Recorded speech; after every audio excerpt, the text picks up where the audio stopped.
Hello, everyone. Happy Friday. Good morning, good afternoon, or good evening, depending on where you are in the world. I'm a few minutes late. Apologies. I realized I was on my Wi-Fi and it's a bit wet and woolly here, and I didn't think that was smart.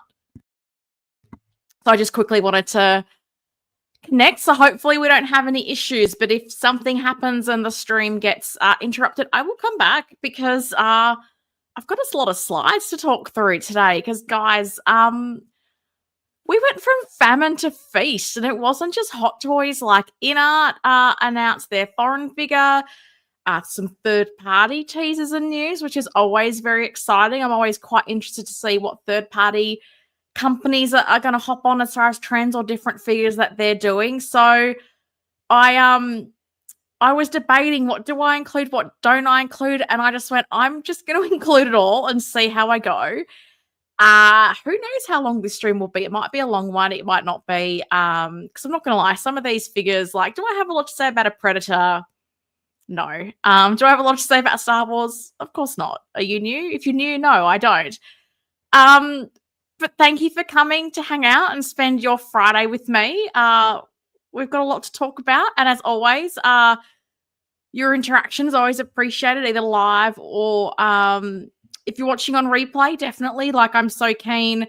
If you've got questions or things like opinions you want to share about anything I've said, like, absolutely. Even if you're watching on the replay, please do that. I always respond to comments. Like, that's a really important thing to me, because I know I don't like it when I ask people questions and they don't answer me. So I really do try to answer anything that anyone asks of me or opinions they share. I always try to interact as much as I can. And I've come in and there's already a lot of comments. So appreciate you guys for coming in early and saying hello. Carlos is back on top as my number one commenter. Good morning, Helen and chat. Sending a big hello from New Jersey, who can't realize it's not April weather-wise. Oh, okay. Lots of rain again this past week. We'll catch the replay later to see what Helen's thoughts are on these female figures. Helen's very excited. I was so hyped to be able to have a thumbnail of all female figures. I think it's like the first time in, I want to say I've been streaming for about 6 months.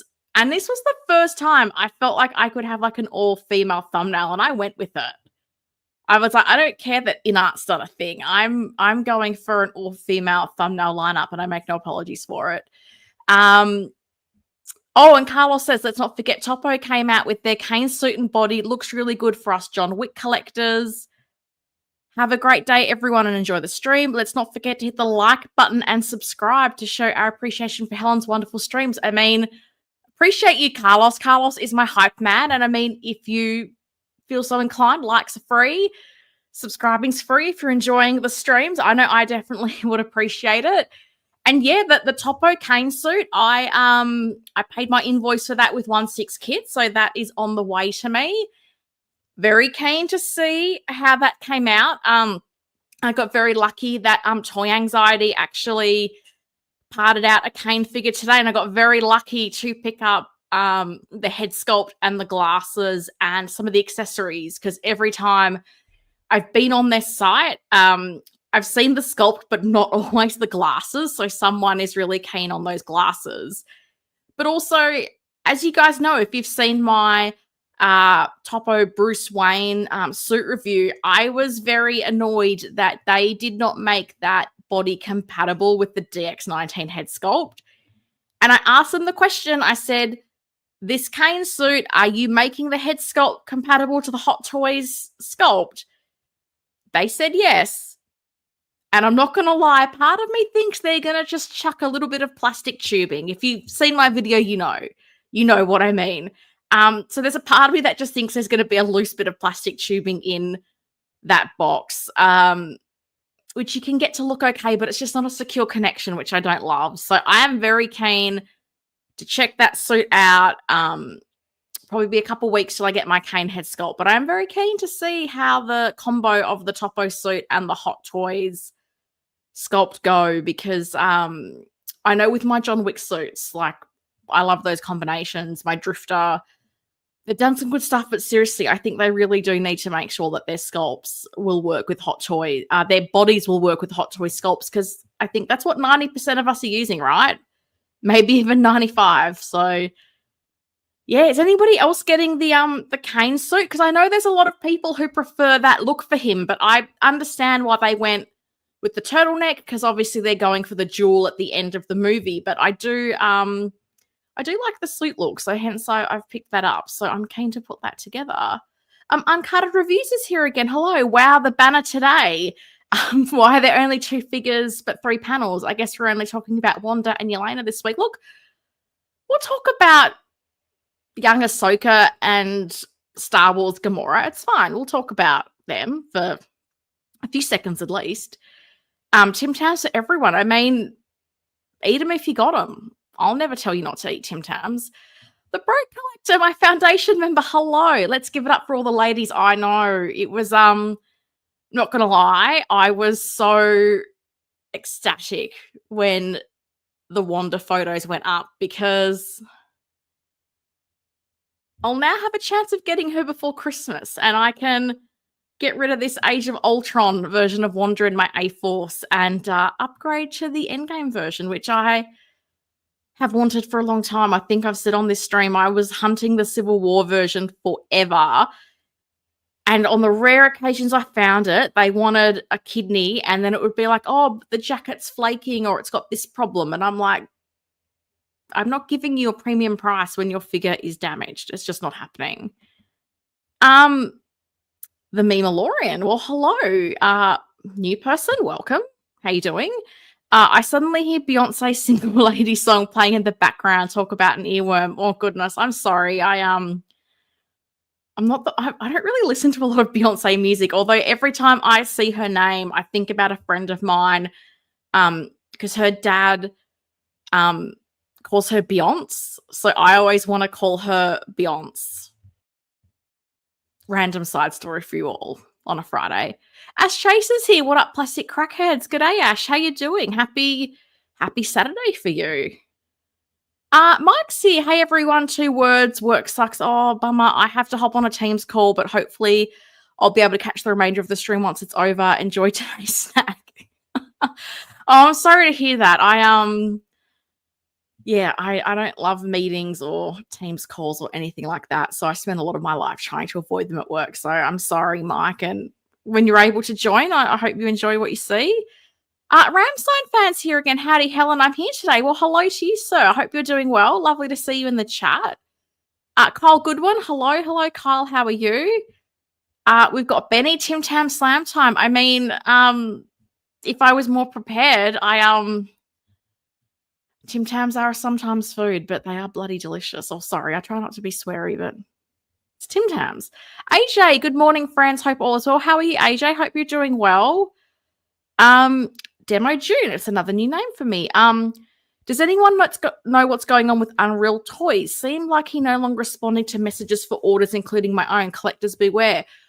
Oh, that's interesting, Demo June. I know some other people have said, look, I've never bought from Unreal Toys, but I thought I had someone else say to me that they felt like the products were a bit delayed and the communication wasn't great. And I feel like, sadly, that's customizers. They are not great at communication, and whatever the time frame they give you is generally not accurate. So, I mean, I don't know if anybody else can provide some insights into the situation there. As I said, I've personally not bought from them to say more, but I have had someone ask me about them recently. So I think it's even like, I remember the first time I got capes from like Jackson Jew, and he's like, yeah, 2-3 weeks. And then it was like 2-3 months. And I'm like, I got no problem waiting 2-3 months. Just say it's 2-3 months. Don't say it's 2-3 weeks. Cause then you think like you're getting taken for a ride. Cause unfortunately that happens a lot in this hobby. So I can understand why people get a bit cautious about this.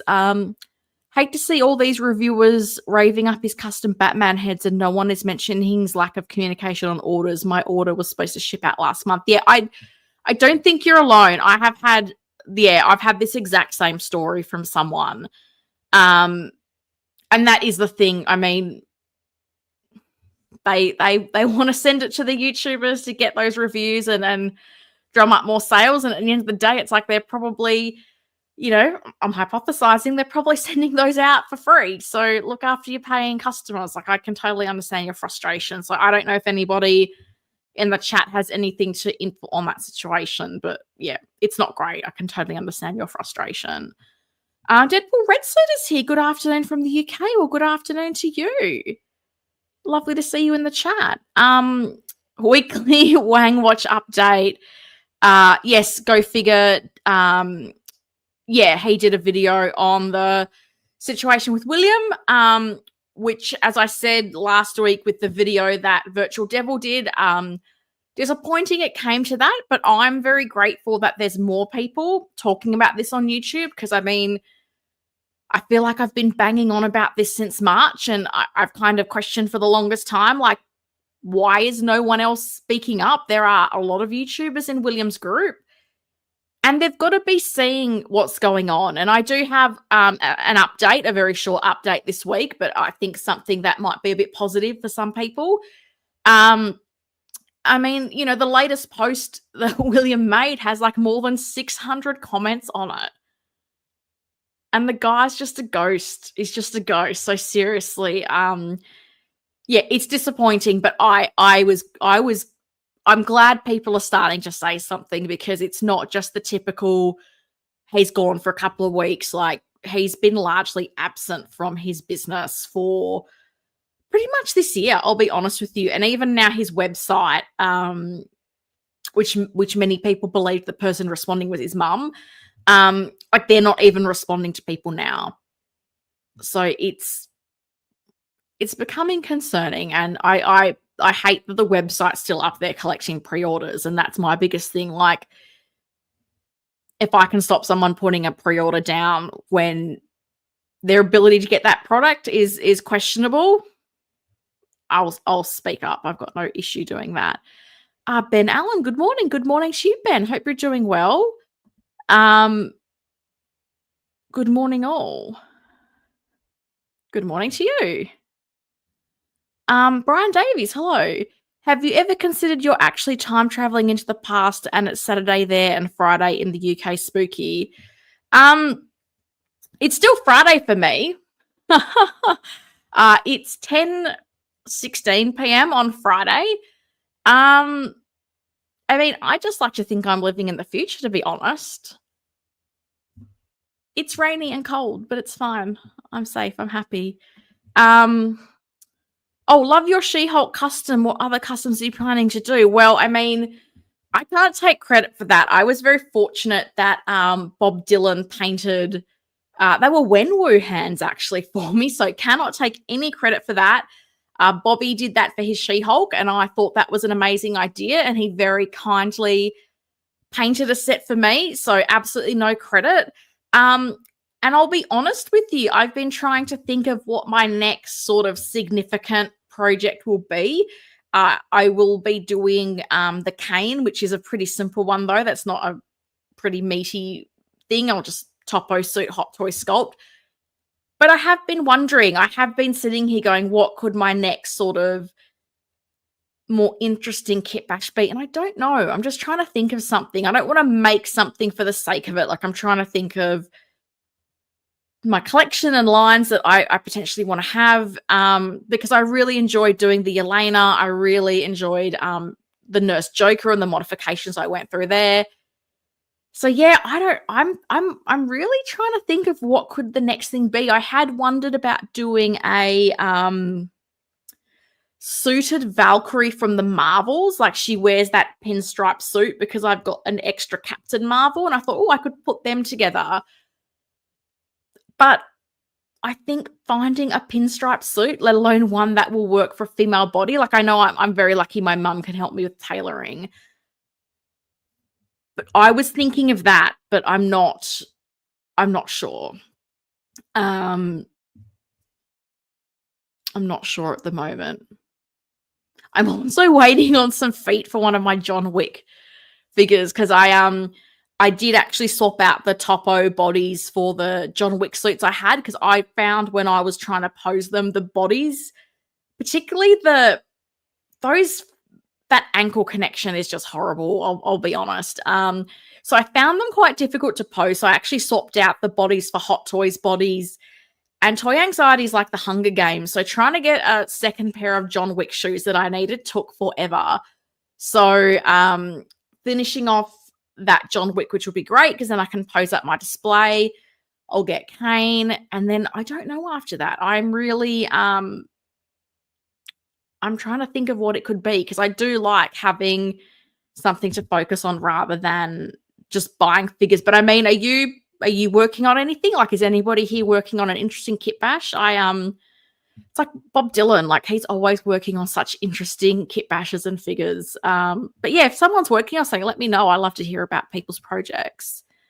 Natalie Harris, good afternoon, Helen. From a warm UK. Hope you're doing okay. I'm doing really well, Natalie. I hope you are too. Really nice to see you in the chat.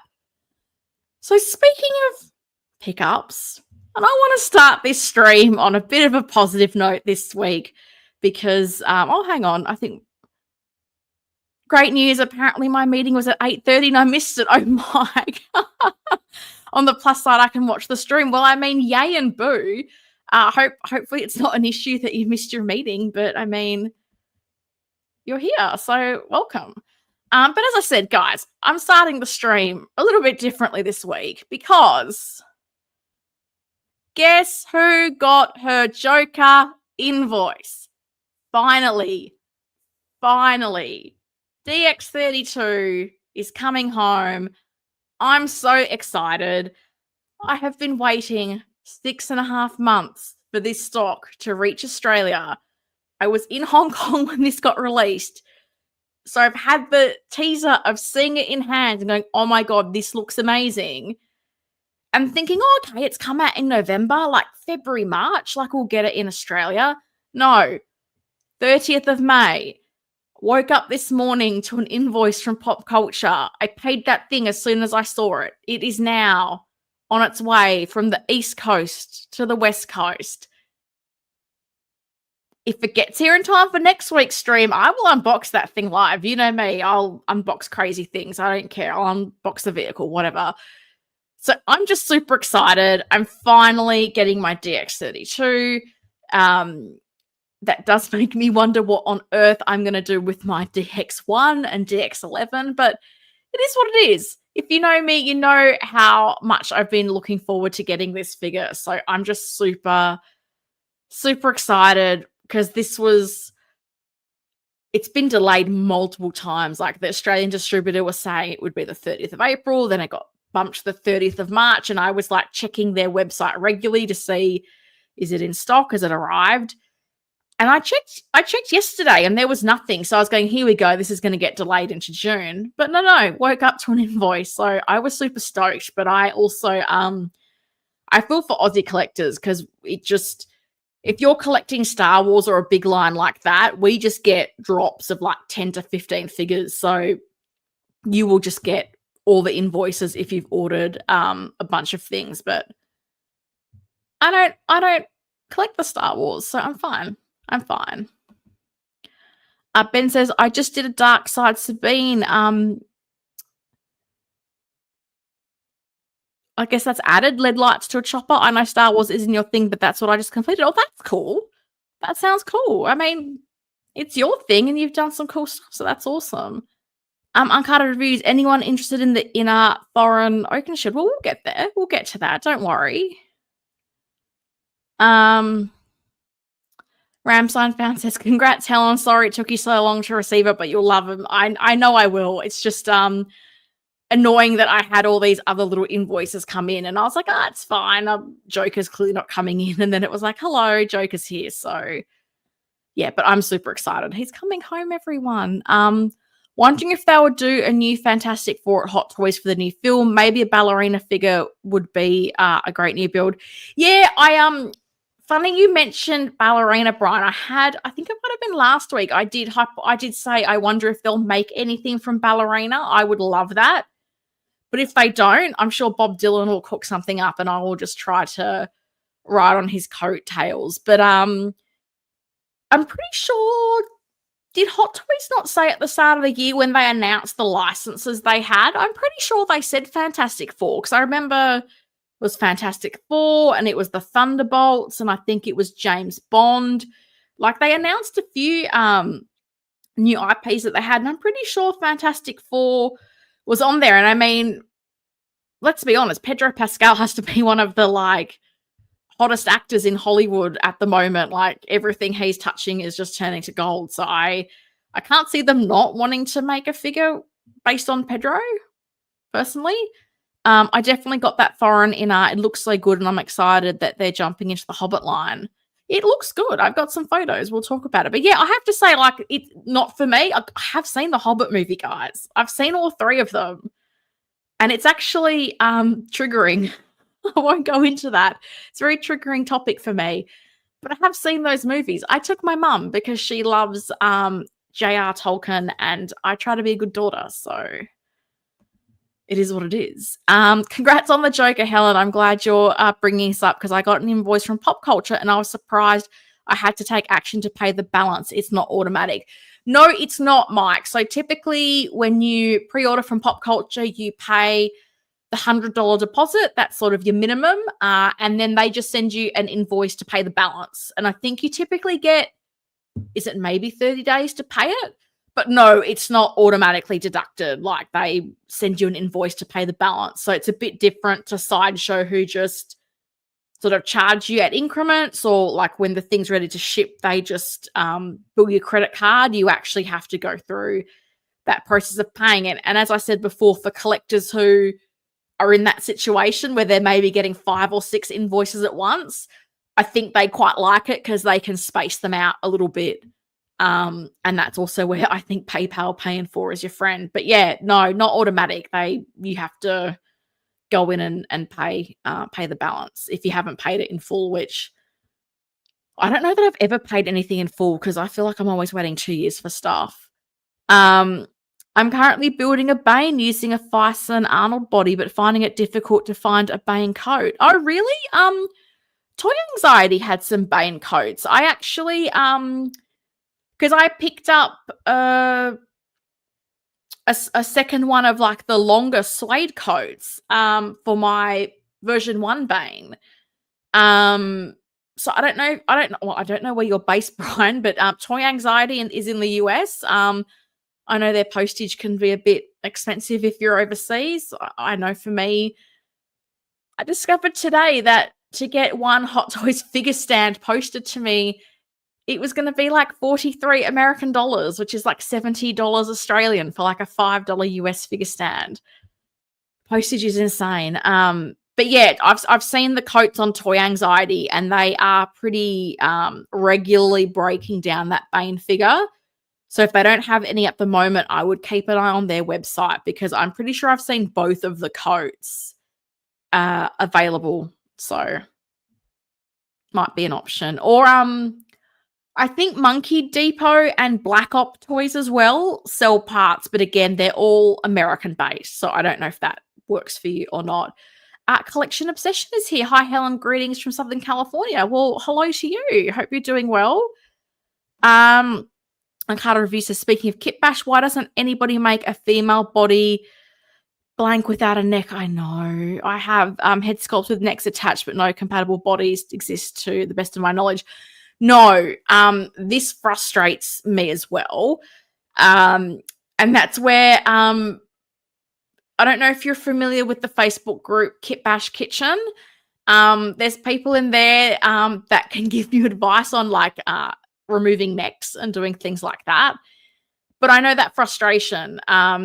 Female bodies in general, and I think Kit Bash accessories and whatnot for female figures, it's so limited. Like, there's so little out there, and it's super frustrating, because I know for me, I'm on the wait list for Tina to get some sculpts rooted, and I was thinking of getting the pilot hairdo for Captain Marvel. And then I realized, like, I was going to use the Endgame sculpt because I had a spare Endgame sculpt, and that has a neck. And the body has a neck. So that doesn't work. And it's very frustrating because I don't know of any female figures like that. Whereas I know with male figures, you have options like so many options, like the removable necks, all that stuff. It's frustrating. I totally feel you on that one because not a thing. And again, I just that's the kind of thing where I trawl through toy anxiety, because it's the same when I wanted, again, for my Captain Marvel kit bashes, I wanted hands because I have typically used some Pop Toys bodies, which are nice bodies, but the hands look very plasticky. So I was just scrolling through toy anxiety to go, which character has hands that are plain? And fun fact, I think they're Rey's Star Wars hands, which is funny. I did have a chuckle when they were the hands at work, but sometimes I literally will just type in like body or hands or something vague, and yes, you'll get a ton of results. But I feel like if you've got the patience to scroll through, you might get some leads as to something that can work. So yeah, maybe somewhere like that might be able to find one. But I feel you, like the lack of female kit bash items readily available. And it was the same in it was the same when I was in Hong Kong. Like, stuff was definitely more heavily weighted towards male characters and figures, which is a little bit annoying. Ash Chase, they do it for me. How weird. Oh, really? How are you paying, Ash? Like, are you, because I have to be honest, I pay with PayPal with Pop Culture because I like to do pay in full. So are you just, maybe if you're putting a credit card down, they charge you, but then if you're doing PayPal, they invoice you. I only use PayPal for that stuff. I also don't love putting my credit card details in like every website. So if I can use PayPal as an intermediary, I tend to do that. Got a lot of people chatting. That's very cool. All right. You're using card. Okay, fair enough. So it must be the case that the invoices are just for PayPal then. Yeah, I was just like, I'm just really funny about putting my credit card details. And it's silly because I mean, Pop Culture of all the websites, like, I'm sure it's more than fine, but I just use PayPal for a lot of those things. And as I say, I like the pay in full because then when stuff just randomly drops, I can kind of split up the payments and share the pain across 4 easy installments. All right, guys, you know we have to go there. You know we have to talk about it. Has anybody heard from William Wang lately? No, of course not, Helen. Don't be ridiculous. It's 2025. Why are we still talking about this? I'm not going through the whole history. If you are new and you're like, what is she on about? I thought William Wang and One Man Hobby were totally safe, legitimate sites to buy from. This is new news to me. Go see my stream from 2 weeks ago. 30 minutes in. I recap everything. This update is specific to anyone that has bought or put in a pre-order deposit for the JazzInc Catwoman figure. This is for you, so please listen up. So as I mentioned, there is a group that's been set up for people who are trying to get some recourse for these issues. I would say deposits, but refunds, but very few people have been successful in getting refunds. But there has been quite a bit of information sharing and even just like some support, because seriously,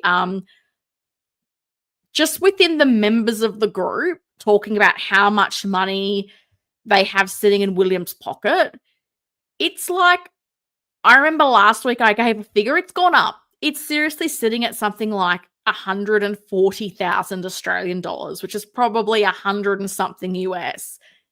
And that's just from 80 or 90 people from this group. That's not, his Facebook group has 4,700 members. So if everyone had like $100 with him, that's a lot of money. So again, if you're in that situation where you're feeling a little bit uncertain, you don't know if you want to proceed with your order, this group, you can get some help and some support. So I shared this post last week where one of the members of the group had said, hey, I've reached out to JazzInc to transfer my order from William to them. And I've asked the question about, hey, would you honor the deposit? But also that's where they discovered that William's defaulted on his payments to JazzInc, which is a concern. And I had seen the screenshots between this member and JazzInc where JazzInc had said, look, we're going to contact William. We're going to give him 7 days to respond. And then if we don't hear from him, we'll get back to you. So not a happy news from a William perspective, but a really lovely thing from a JazzInc perspective. So a member of the group posted this, and I have blacked out people's names because it's a private group and I'm respecting their privacy, but these people have given me their permission for me to share their post. So this member put this out there, said, for anyone that's pre-ordered Catwoman from JazzInc, yesterday I requested my deposit to be brought over from William to JazzInc. Today it has been done. Please see the pictures for reference. This was seamless and easy. Yost and his team at JazzInc are a class act. So he did also accompany this post with his emails, which again, I've left out for privacy, but it was very clear. He provided proof of the deposit that he'd paid to William to JazzInc, and they have set him up with an order on their website. They have honored the deposit amount. So if you have pre-ordered your Catwoman with William and you're feeling a little bit uncertain, contact JazzInc, let them know how much deposit you paid, provide them with some evidence of the deposit you paid, because it looks like you can get your order transferred there and not lose the deposit that you've paid. So I don't know whether that is capped to a certain amount. This person, the deposit they had put down was 100% honored with JazzInc, because my understanding is some payments were made by William, but not current payments. So I guess an initial deposit was maybe paid and then subsequent installments were not. This is a good outcome. So if you have ordered JazzInc, go get in touch with Yost. I think this is a really awesome thing that he's doing to the community. So JazzInc, everyone talks about your customer service being amazing, and this is good because I know people that had issues with Toys Wonderland and InArt. I don't think InArt was doing this. So the fact that you've got somewhere to go and you can maybe not lose at least one of your deposits that you've got with William, the options there. So as I said, I just wanted to share that with everyone. And again, this is the group. If you have pre-orders or orders that are not coming or ghost tracking numbers, this group may be somewhere that can help you. What's happening in the chat? Yeah, just looked on eBay and AliExpress. Think the Batman Knight and Duster coat would work amazing. Weathered on that, thanks. Okay. Bobby Dillon, what are you doing? He's the nicest guy in collecting, legitimately. Because you know how I said buying a figure stand would have been like 40-something US postage? Bobby's like, send it to me. I'll send it to you. Bob, nicest guy in collecting. And I was just saying, Bob, that if Hot Toys doesn't give us ballerina figures and you keep bashing up a storm, let me ride on your coattails. I want to expand my wig collection. I think a ballerina figure would be really cool. And that movie comes out next week. I can't wait. Bob being a hero once again. Bob is the nicest guy in collecting. And he buys 20 memberships and then very casually goes, Happy Friday, everyone. Happy Friday to you, Bob. Hope you're doing well. Oh, yeah, I lost out 2 PO deposits like I didn't pay in full.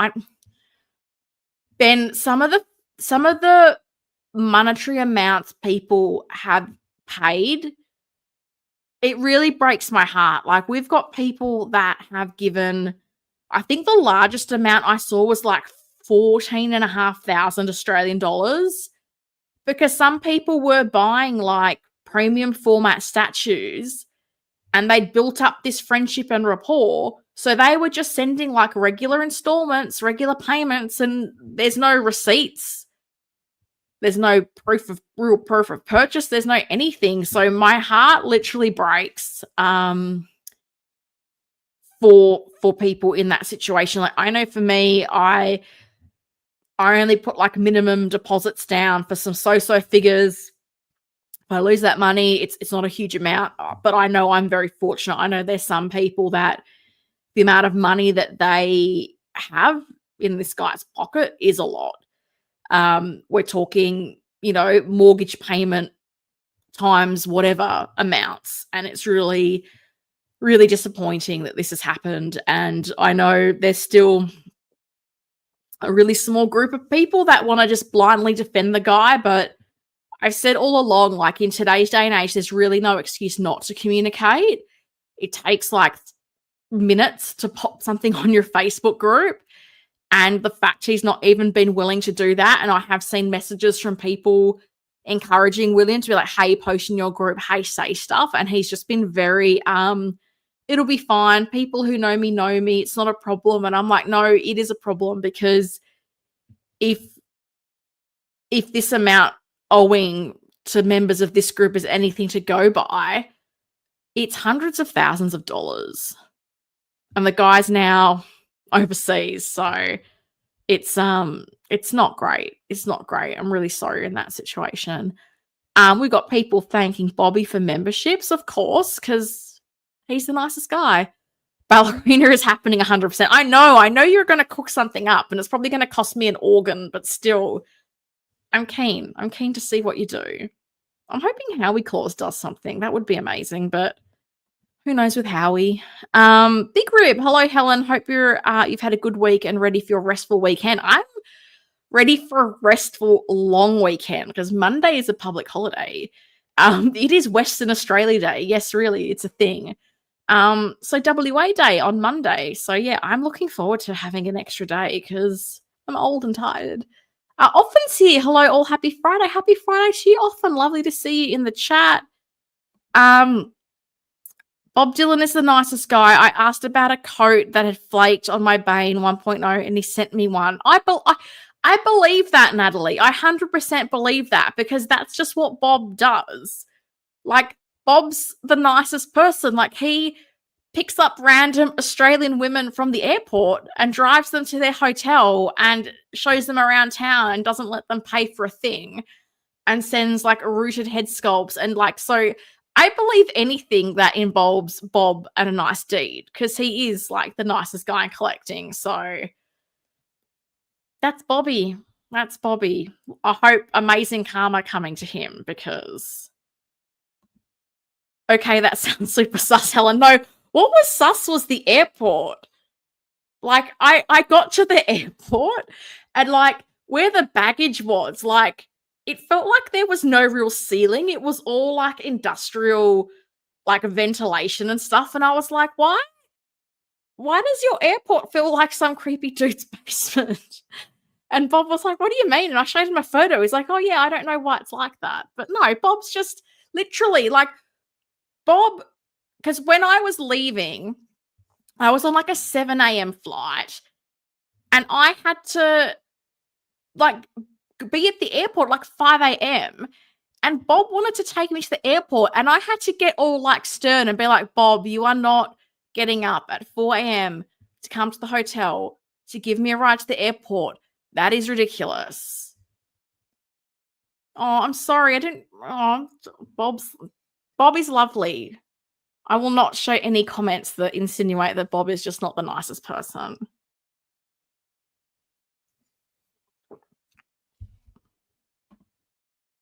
I don't know what I said and if it sounded that bad. I'm sorry, but Bob is just literally, he's just a good dude. Seriously, I don't feel like many people will just do that. I'll give you a ride to the airport and I'll do all this nice stuff for you. He's a lovely guy. Guys, everyone's laughing at me and I don't know why. Laughing at me, laughing with me, I don't know. Who would have thought we lived in a world where Bane is going to get made from Batman and Robin? Not me. I never thought we lived in this world.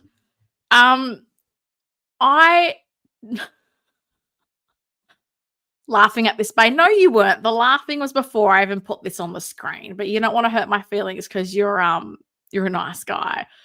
Always with you. Look, who knows? Because I know there's times where cousin Anthony will be like, "Oh, you said this thing and it's so funny," and I'm like, "What did I say?" I don't remember half the stuff I say. Like in 2 minutes' time, I don't remember what I've said because I don't know. My brain's moving at that many miles an hour. But we exist in a world where Mars Toys has decided this, let's call it eccentric interpretation of Bane, should be made in figure form with some seamless arms. So, like, that's a nice treat. How long will this take to get released? I don't know. Mars Toys takes a while. Some people will complain about that. Some people will be like, it's fine, take your time as long as it's good. And fair play. But I do think this is a smart character to pick because JazzInc has been talking an awful lot about wanting to do Poison Ivy. I have to be honest that Hot Toys doing Mr. Freeze made me wonder, are they cooking up a Poison Ivy figure back there? So doing Bane is actually, I think, a little bit clever because people will want it as a companion piece to the Poison Ivy, I think, anyway. So I have to be honest, like, again, did I have this on my bingo card? No. Am I now thinking about it? Maybe. I don't know. Maybe, just depending on the space I have. This is not Bane. This is an embarrassment. Look, I know. As I said, it's an interesting interpretation of Bane. But, I mean, I don't know that anybody thought we were getting this as a figure. I never thought this would be something we'd get as a 6-scale figure. Oh, Bob's the Transporter. No, mate, I don't know if that's a nice comment or not, but nice comments only about Bob, please. Winman's here. Good morning, everyone. It's 8:43 a.m. here in Albuquerque, New Mexico. Well, I think that makes it, what's that? Like about a 14-hour time difference. So welcome to you. Good morning. Good morning, good afternoon, evening. I just say that to cover everyone in all the time zones because we're a global stream. Personally, I was fine a few minutes ago before I knew this Bane was a thing. Really? I thought some people were quite excited about this. Never in my life would I see this coming, let alone with a custom seamless body. It's wild. That's what got me. Like, this having, like, seamless arms. Like, I could have totally pictured this being some, like, cheap, janky, jointed body. But, like, Mars Toys is, like, going to some effort with this. Like, seamless arms? That's impressive. It's like that line from Ant-Man, he's ugly, I love him. Oh, it's so true. He's ugly, I love him. It's true. He is ugly, but I do kind of love him. I'm getting it, gotta have it for the nostalgia alone. Well, that's my thing, Batman collectibles. I'm all in on that 89 to 97 line. So there is a part of me that's like, it looks like we're getting Poison Ivy. And I'm like, this, I kind of feel like you have to have them together. He was her muscle, right? Bane, dear. So this was just a tease, but a very exciting one. And then out of nowhere this evening, and thank you, Bob, for sending me these photos, because again, he's the nicest guy in collecting. These photos starting to appear from a company. I don't know if it's a company or a collab. I've never heard of them. I don't even know how to pronounce the name. It's EKUAZ. Accuse Studio and Echo Design are showing pictures of this Barbosa figure, of course, played by Australian actor Jeffrey Rush. Yeah, Aussie. And if this is legitimately what they're producing, this looks insane. But also, smart move, because Hot Toys, of course, has just released that Jack Sparrow. It's been a long time since we've gotten sort of companion pieces from that Pirates of the Caribbean line. Like, a lot of those figures that Hot Toys did do are very old and I don't think are holding up that well as far as wanting to pose them with a newer Johnny Depp figure. So I think doing something like this is so clever. And this is where, like, I've felt a little bit like third-party companies have been a little bit quiet of late. And this is what I love when they do this, when they come up with those companion pieces with those supporting characters that can help you build out a display. But this looks nice. Like, seriously, I was really blown away. Like, I thought this was a custom when I first saw it. So I've got no idea on pricing or where you can get this from, but I just saw this and was like, this looks amazing. I just wanted to bring this up. So if you're interested, you can keep an eye out for it. I never watched this Batman, so I have no real connection. Well, I mean, I don't think you're missing much not having seen it. Alicia Silverstone Batgirl is all that stuff. I know. I'd be down for that. I don't know. Is anyone making it? Like Hot Toys, even the versions of George and Chris that they did weren't in those. Are they called the ice suits? So I was like, would they make Batgirl given... I don't know. I'd be down for it. I would absolutely love that. I'm wondering if that's one JazzInc may tackle down the road. One of the surprising joys of figure collecting is the silly names that third-party folks use. Poison Destroyer. Apparently he creates antidotes to deadly toxins. Absolutely love it. Oh, third-party figure names are legitimately the best. I do enjoy them. They always make me laugh. Big Rib. Yeah, bad movie, but nostalgia for me. So it's coming home to go with my Riddler and Two-Face from Schumacher. Yeah, me too. Lovely figures from... Actually, Batman Forever is not that bad. I rewatched Batman Forever and Batman and Robin last year just to go, are they that bad? Was I too harsh? And I have to say, Batman Forever, I feel like it's better than what I thought it was. But Batman and Robin, still a dumpster fire. Wow, this is cool.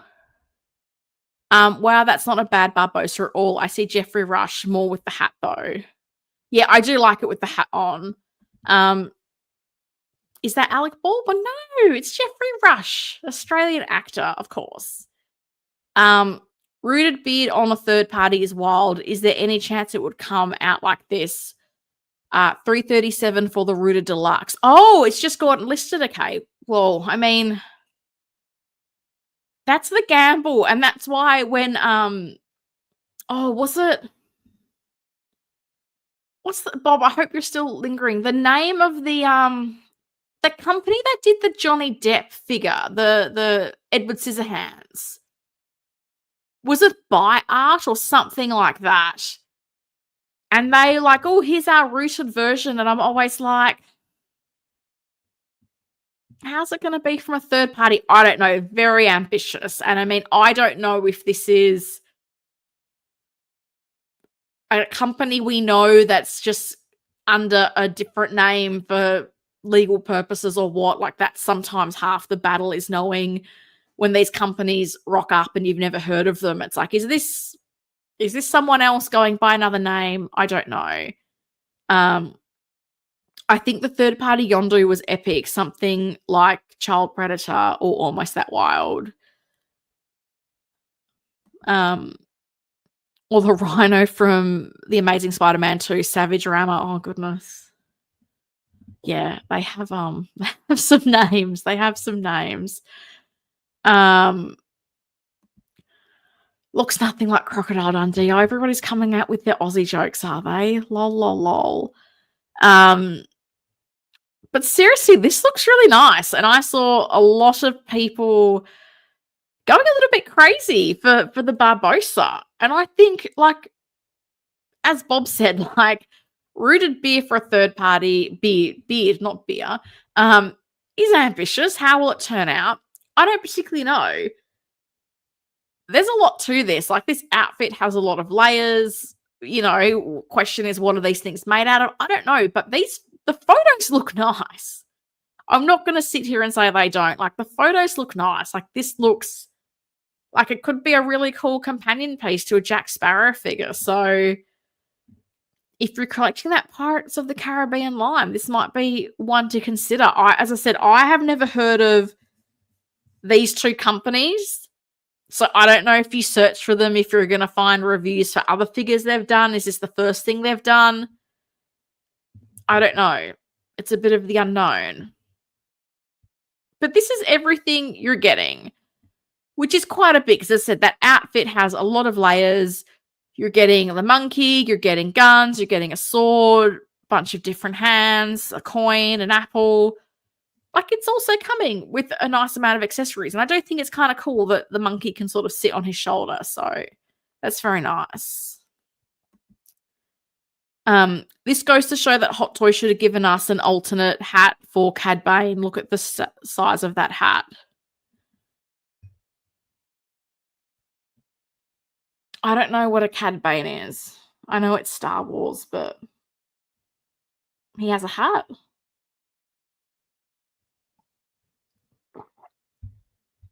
I don't know. Tijuana Mike's here. Have a great day, collectors, or have a great day, Mike.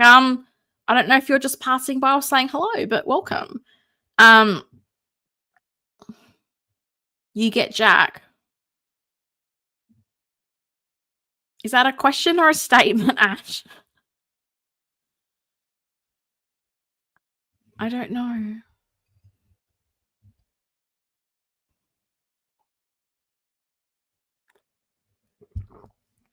Anyway, bit of third-party newsy news, because why not? That looks awfully good for third party. The clothing is very well tailored. Well, I mean, that's the thing, figure in a bubble. Like, if this comes out looking like these photos, and Bob's saying it's like $337 US, like that's a steal. So, I mean, I hope it comes out looking this good. There was a lot of people very excited by these photos, but as I say, we'll see how it comes out. Assistant to the regional Sith. Well, hello to you. Wouldn't mind getting a zombie Barbosa. Well, I'm kind of surprised that Hot Toys really hasn't done more. Like, we've seen 2.0s of so many lines, and I'm like, you've redone Jack Sparrow. Like, not doing more from Pirates really kind of surprises me, because it's a franchise. It's had a lot of movies. It's been very popular, so it kind of shocks me. Helen, how did I forget you wouldn't get that reference? Well, I mean, I don't know. Like, really, I don't think I could be more obvious or clear that I wouldn't understand a Star Wars reference. But anyway, the monkey Jack. Oh, is that the monkey's name? Oh, goodness. I don't even know that. Oh, that's right. The monkey is named Jack. Oh, goodness. It's been a while since I've seen the pirate movies, can you tell? Cad Bane. Oh, goodness me. It's the Star Wars. I love it. So that's Barbosa. As Bob said, up for pre-order on 1/6 kit. Cannot tell you much about this company, but these photos look very, very nice. And then to add to the teasers, we got this today from Sideshow and Hot Toys, The Last of Us collectibles. And I know you're probably going, I bet you Helen hasn't seen The Last of Us. No, I have. I'm fully up to date on The Last of Us. Thank you very much. I have a lot of feelings about season 2. It was a roller coaster. I don't know if enough time has elapsed. So I try to not spoil things in the stream. But it's interesting because there's a part of me that wonders what would be more popular, figures from the game or figures from the TV show. But as I said before, I just think Pedro Pascal is just riding such a huge wave of popularity that making figures based on him totally makes sense. So I guess I'm assuming it's going to be Joel and Ellie. I don't know that we'd get more than that. I know other people have talked about wanting, Dina and Jesse and all these other characters. I don't know. I also know there's a bunch of people wondering when, is it Premium Toys are going to release their Ellie figure, which I think is like 2 years delayed, which is crazy. Like, they brought out their Joel figure and the Ellie figure is at least a year delayed, which is frustrating. So I know a lot of people are starting to wonder if that thing's ever is coming out.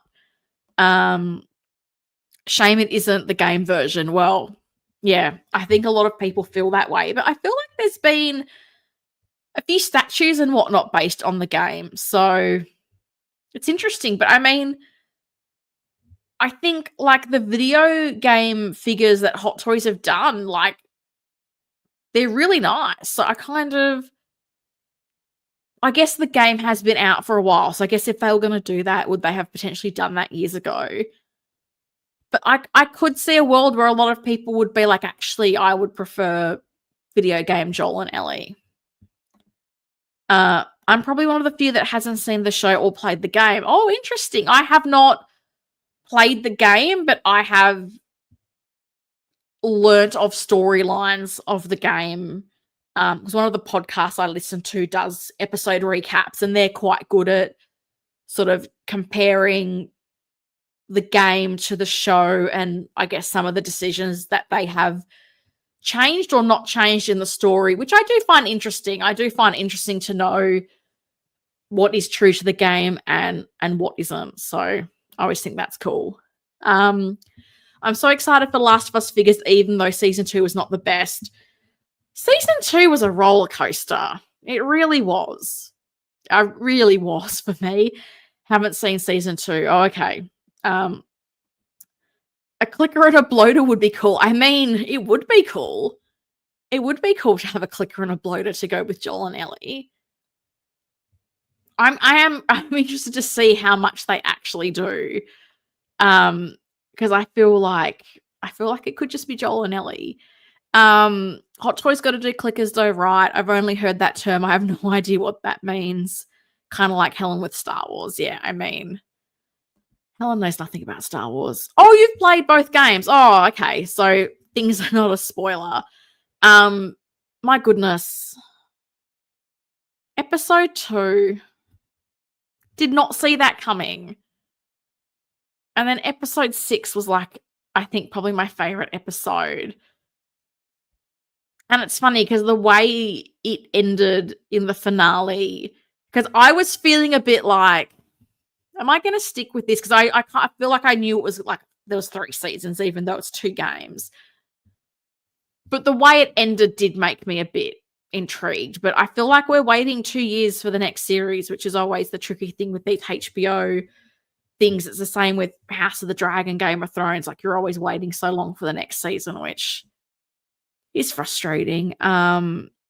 They have to remake the sculpt for Mr. Fantastic, so it makes sense they will double dip on any new sculpt. Also, Mando movie in the works. Well, that's what I figure, Bob. And I mean, I feel like Pedro is riding such a huge wave of popularity right now that I can just picture them making anything they can with Pedro. So, isn't there a movie that's just come out with Pedro and Chris Evans? Or it's coming out, and I think Dakota Fanning, maybe? Which looks interesting. I bet all we get is Joel. Oh, really? I even wondered if they might make it a 2-pack. I know Hot Toys doesn't tend to really do 2-packs anymore, but I feel like if they were to do Joel and Ellie, I feel like they're going to sell a lot more Joel figures than Ellie figures. So maybe the smart money would be to make it a 2-pack. Because then you have to buy Ellie to get Joel. Maybe. Episode 6 was the best episode. Anthony calls it a filler episode. Oh, Anthony. Cousin Anthony. Episode 6 was, I feel like, my favorite episode of the season. It was a very good episode. And I think it probably gave me what I thought we'd get dotted throughout the series. But no, and it made me feel the impact of episode 2 all the more, because I was like, oh. Yeah. As I say, I hope that's cryptic enough that if people haven't seen it, nothing's been spoiled. But yeah, it will be interesting to see. But as we know, Hot Toys does teasers like this, and then months may go by with nothing. So when we actually see anything from The Last of Us go up for pre-order is anyone's guess. But nice to see them announcing new IPs. Nice to see some non-superhero stuff as well, I think. I always think that's pretty cool. So, what else have we got? Because we've got a lot of slides and we're already around an hour in, so Lord knows how long this is going to go for. InArt. Hello, InArt. Hello, InArt, our old friends. So, I'm pretty sure InArt said on their last stream, which I think was the stream they did on Will's channel, that they are doing the fellowship. I'm pretty sure they said their aim was to do the entire fellowship now, which was a bit of a change from what they had originally said. So, the Thorin figure has gone up for pre-order. And you might be wondering, Helen, how much does this figure cost? And I'm so glad you asked, because I have the amount and currency conversions for you. So on the 1/6 kit website, it is $512 US. The figure is not licensed globally. So I think it's Asia, Australia, and New Zealand. So Aussie collectors or people who like to buy from pop culture, they will eventually list this on their website. They are normally a few days behind in listing things. They're not as quick as Sideshow as getting stuff up on their website. So on Kit's website, it's $515 US. Which is about 800 Australian dollars, the joy of living in Australia, which works out to be about €450 and 380 Great British pounds. So that's the pricing in line with Kit's website. And I have to say, it looks very realistic to me.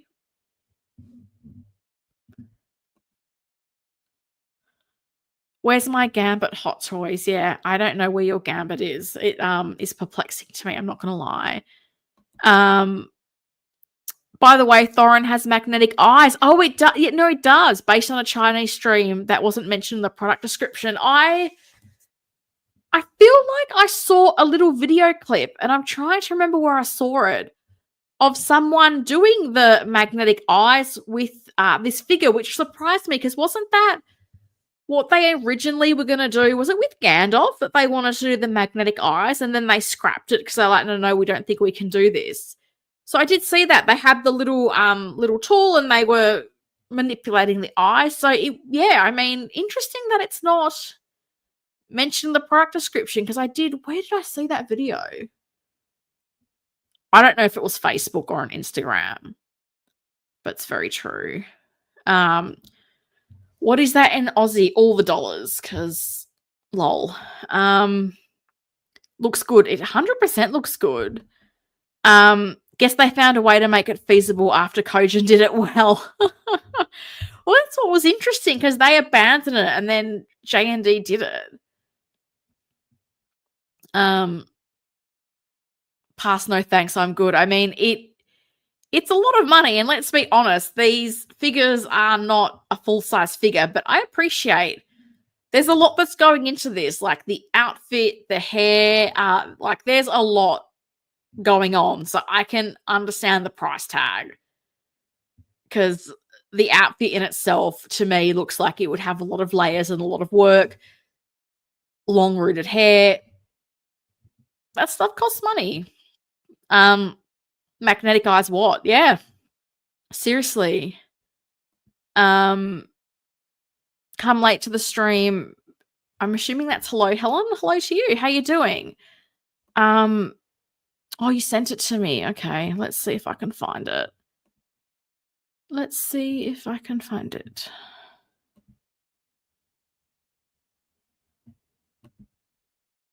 All right.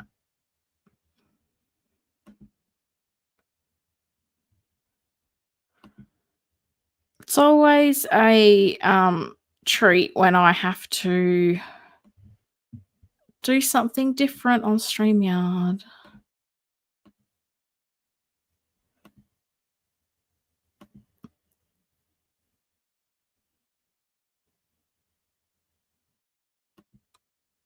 So there he is. So we've got a little photo there showing it reminded me of like the little magnet that came with like the Hot Toys Batmobile, where it's like a little little plastic thing with the magnet at the end, and yeah, you could manipulate the eyes there. So, I mean, nice to see they're giving it another go, because it could have been easier for them to go, oh, we tried it, it's too hard, it doesn't work. So no, I mean, kudos to them.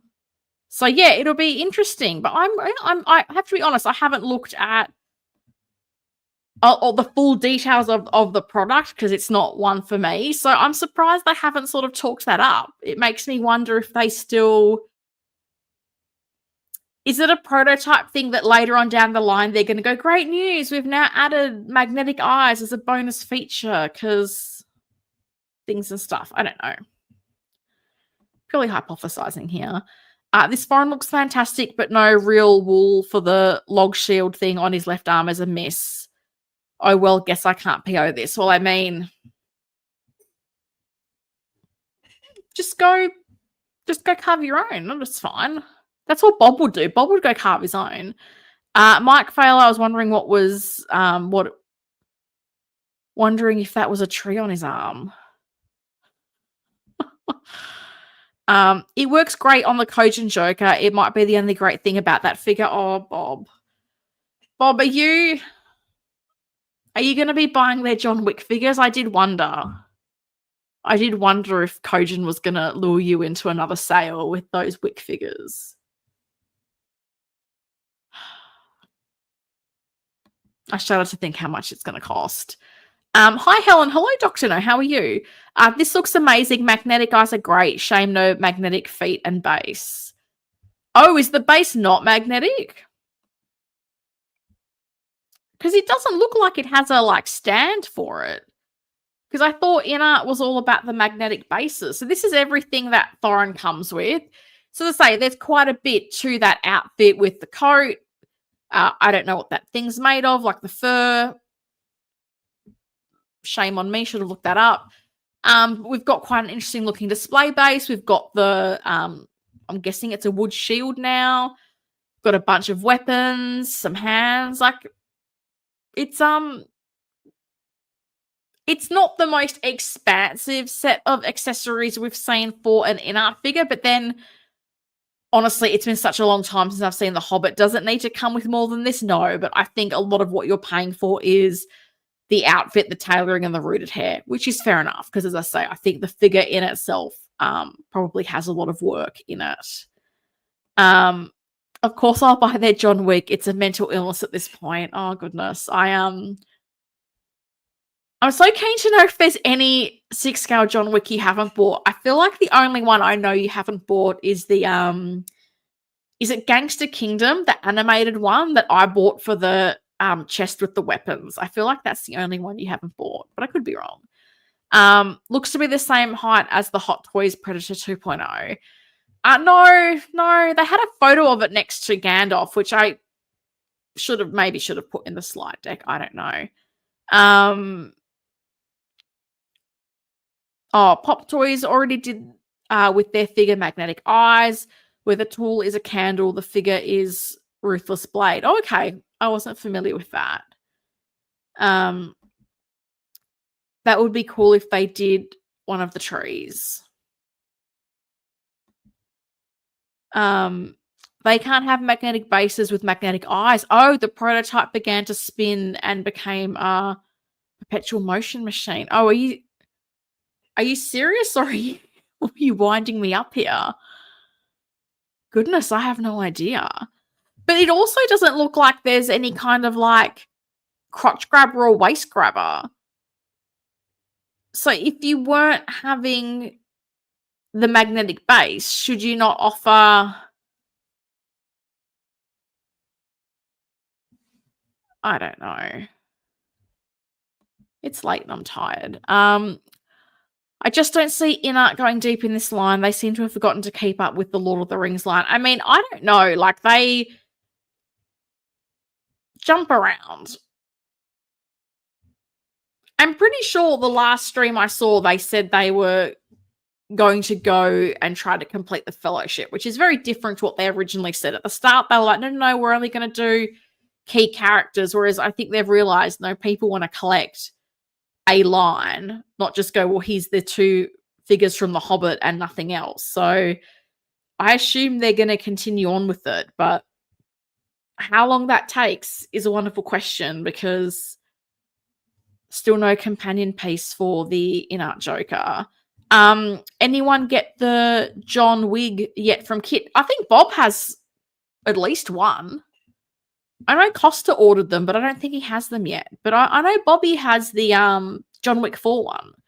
I keep debating to get them or not, as Bob knows. I think he wishes I would just buy them, but I'm on the fence. I could care less if the eyes are magnetic or not, just as long as they're movable. In this day and age, it should be standard anyway. Yeah, I mean, I can understand this from a perspective of, like, I know with the Joker, to access the eyes, you've got to take off the hair, and they might be concerned of people handling the hair too much. So I think having a mechanism where people don't have to be disturbing the hair might be seen as a nice way to do it. So that's what I'm thinking, that might be the reason why they're trying to do something magnetic. So then the sculpt can just be one piece. It doesn't have to open and then have to warn people about being careful about the hair and all that. So purely speculation. Valkyrie's here. Hi, Helen. Sorry I haven't been watching lately. My work meetings have been at the same time as your streams lately. Hope all is well. No, work comes first. I'm well. I hope you are too. Thank you for coming by. I appreciate it. The description states metal support stand. Oh, okay. So there must be something there. I guess they just haven't included it in the picture. I think Bob's having a lens on me.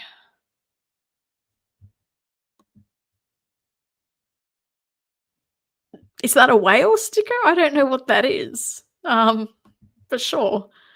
There is a hole in the base. I mean, I thought that might be the case, but I don't know. I like a figure stand. I know. Bob's being mean. I was being so nice to Bob as well. The long hair wig came out. The short one took a bit longer. Oh, okay. Interesting. I did see someone, I think maybe in Kit's group, posted some photos of the shorter wig. But I think you can still pre-order both at the moment, even though the PO date has passed. So I keep debating, because I feel like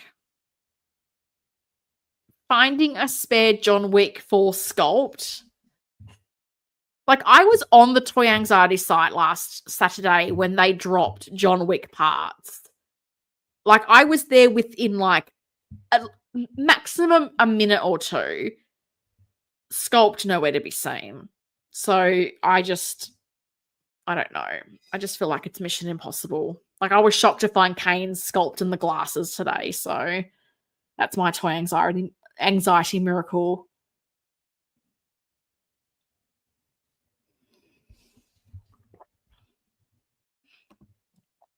This figure looks awesome. It does. I mean, people were raving about the Gandalf, so I have to think that this is going to be another solid one for InArt. I would think if InArt makes a Hobbit, then the body becomes the template for the others. Just pad them up for the heavier set characters, see fixed. I only ask for a 10% cut for my brilliance. Well, I think that's the thing. I think if you're getting that body, and I think maybe they've realized that. Maybe they've gone, hey, if we're going to this effort of developing it, the economy of scale is to reuse it across multiple characters. So it makes sense. Lol. Oh, I got an invoice for the long hair, but haven't shipped yet. Yeah, I don't know. I'm so on the fence about it. I know Bob is trying to convert me to rooted hair, but I don't know. I still lean towards sculpted. I'm not going to lie. Blurred Dad Life is here. Hi, Helen. Just wanted to jump on. Hope you are having a great day. Night. I am Blurred Dad Life. It's still night here. I hope you're having a great morning, afternoon, or evening, depending on where you are. Nice to see you in the chat. So that's Thorin for pre-order. As I said, limited licensing to Australia, New Zealand, and Asia. So if you're elsewhere, places like 1/6 Kit are where you need to go. Predator. Look, these next couple are probably going to be a little bit quick. Predator 2.0. I don't know a lot about it. It's out. I think it's really great that Hot Toys is revisiting some of their older figures and doing 2.0s. I have seen these figures and I was impressed by them. Do I know the source material that well? I do not. I must confess, I don't. So I think Alien and Predators are two IPs I feel like people talk about a lot. So I think it's cool to see that they're revisiting this well. I think it would make a lot of people happy. Toy anxiety sometimes when new they put them on eBay. Oh, also he has toy bots hit him up too. Yeah, I had heard someone say that they have a bit of an issue with bots swooping in on the head sculpts, but I was so on a mission to get the pair of John Wick shoes that I needed. Literally, because they're in Phoenix, I'm in Perth, 15-hour time difference. So when they drop their stock, it is morning for me. So I was literally like, I'd wake up and I'd be like, Toy Anxiety website, and I'd get their website up and I would just be refreshing. And then it was Saturday morning. So I was like half awake because I had done the stream the night before. My body clock still got me up at the time I'd normally get up for work. And I wanted to roll over and go to sleep. And I was like, no, John Wick shoes. We need John Wick shoes. And I was on there and I saw the number of items like jump up because I just kept refreshing. And yeah, the sculpt, same thing with the DX32. Like I've been in scenarios where like it's been minutes after they've done that Facebook post, gone. I had that situation with Yelena, could never get a Yelena head sculpt. And I remember I'd ask them, I'd be like, oh, hey, how many did you list? And they'd be like, we put up 3 and they were gone in like seconds. So, yeah. Shame the Predator 2.0 has many inaccuracies. Otherwise, I would have purchased it. Oh, well. Oh, really? Does it? As I say, not particularly familiar with this source material, but I just saw this and thought, I think this will make a lot of people happy. Not going to lie, that face in the middle, when they have the close-up pictures of that, really creepy. The bloody spine accessories, unique. And it's got a lovely little foresty diorama base. So it comes with a lot. I cannot talk much to this. But look, I like when Hot Toys gives us these images when they show us the 1.0 and the 2.0 side by side. And they did have the front, back, and then kind of like a side profile version of the two. So I think we can see, well, hello, Shuri. How are you, little lady? Like there's a number of differences, I think, with the body, with some of the paint application. I think with some of the, I guess you'd call it maybe some of the weathering detail, like on some of these armored parts. I don't know if that's the correct terminology. She's doing her claws, which I feel like you guys can hear because it's so loud. So apologies. But yeah, I like when we get these comparisons. Oh,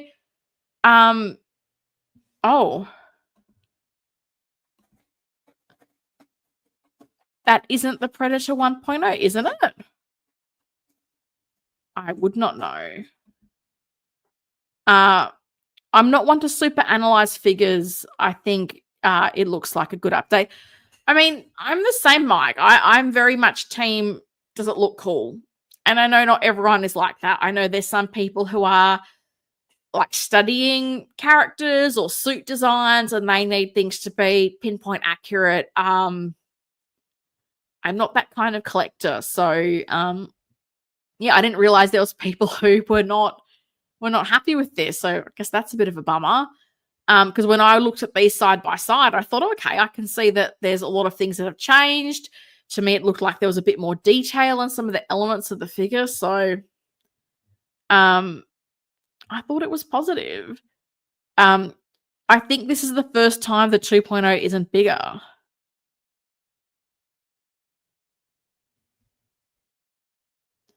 Interesting. The 1.0 was released in 2009. This is a classic Predator from the movie Predators. Okay, so there's Predator and Predators. Okay. Add it to the list of things I have not seen because it's a lot. It's a lot. But you guys know that because you watch this stream. But I think we can say there's a lot coming with this figure. So we have a standard and a deluxe, and with the deluxe, you are getting the diorama base, you are getting some skulls, you're getting a concept art mask. That's interesting. I don't know what that face in the middle is meant to be. It is just creepy, and it comes with separate rolling eyeballs, so that's a treat. LED light up. 2025 is the year of LED light up. So thank you, Hot Toys, for not having things with batteries. So you LED light up with USB is 100% the way we want to go with things.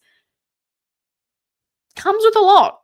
To me, I feel like you're getting a lot with this. Even if you're getting the standard version, it feels like you're getting quite a bit with this figure. So Predator 2.0 up for pre-order.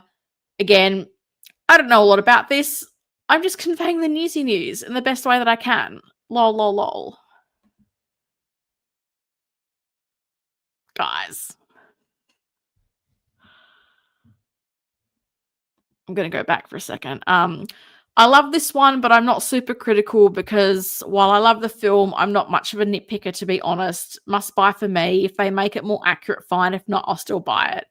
Well, that's the thing, Winman. I feel like I say this a lot, and it's like a conversation I've had with cousin Anthony over at Figure Posing Channel. Like, people collect because they think something looks cool. There's other people who need the accuracy.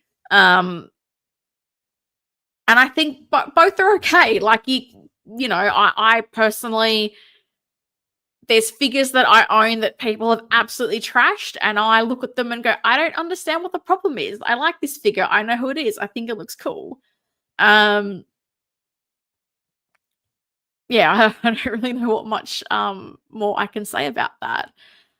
This would be awesome fighting Wolverine. Or Deadpool, right? Actually really like that Yelena. I love Yelena. The deluxe base is not big enough for the figure to stand on. Come on, Hot Toys. Oh, you think? It looks very pretty. Also, I'd never know what is actually inaccurate with this figure. I mean, I guess this is the thing I find interesting because I'll watch a movie and I feel like I'll notice a certain thing about an outfit, but I always use this example, like when JazzInc first showed the Catwoman and someone was like, oh, you only have 5 stitches between her eyes. It should be 6. And I'm like, who's counting the stitches on the Catwoman mask?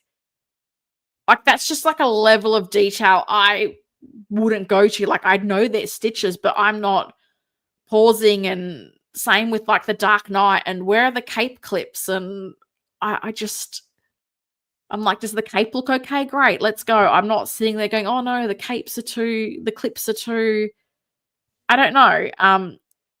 I feel like people who are it's cool and I buy it, maybe this is a hot take, I feel like they're probably happier with a lot of stuff than the people who are very specific and getting upset about hardly visible pant prints on Gandalf's pants, get very caught up on some stuff.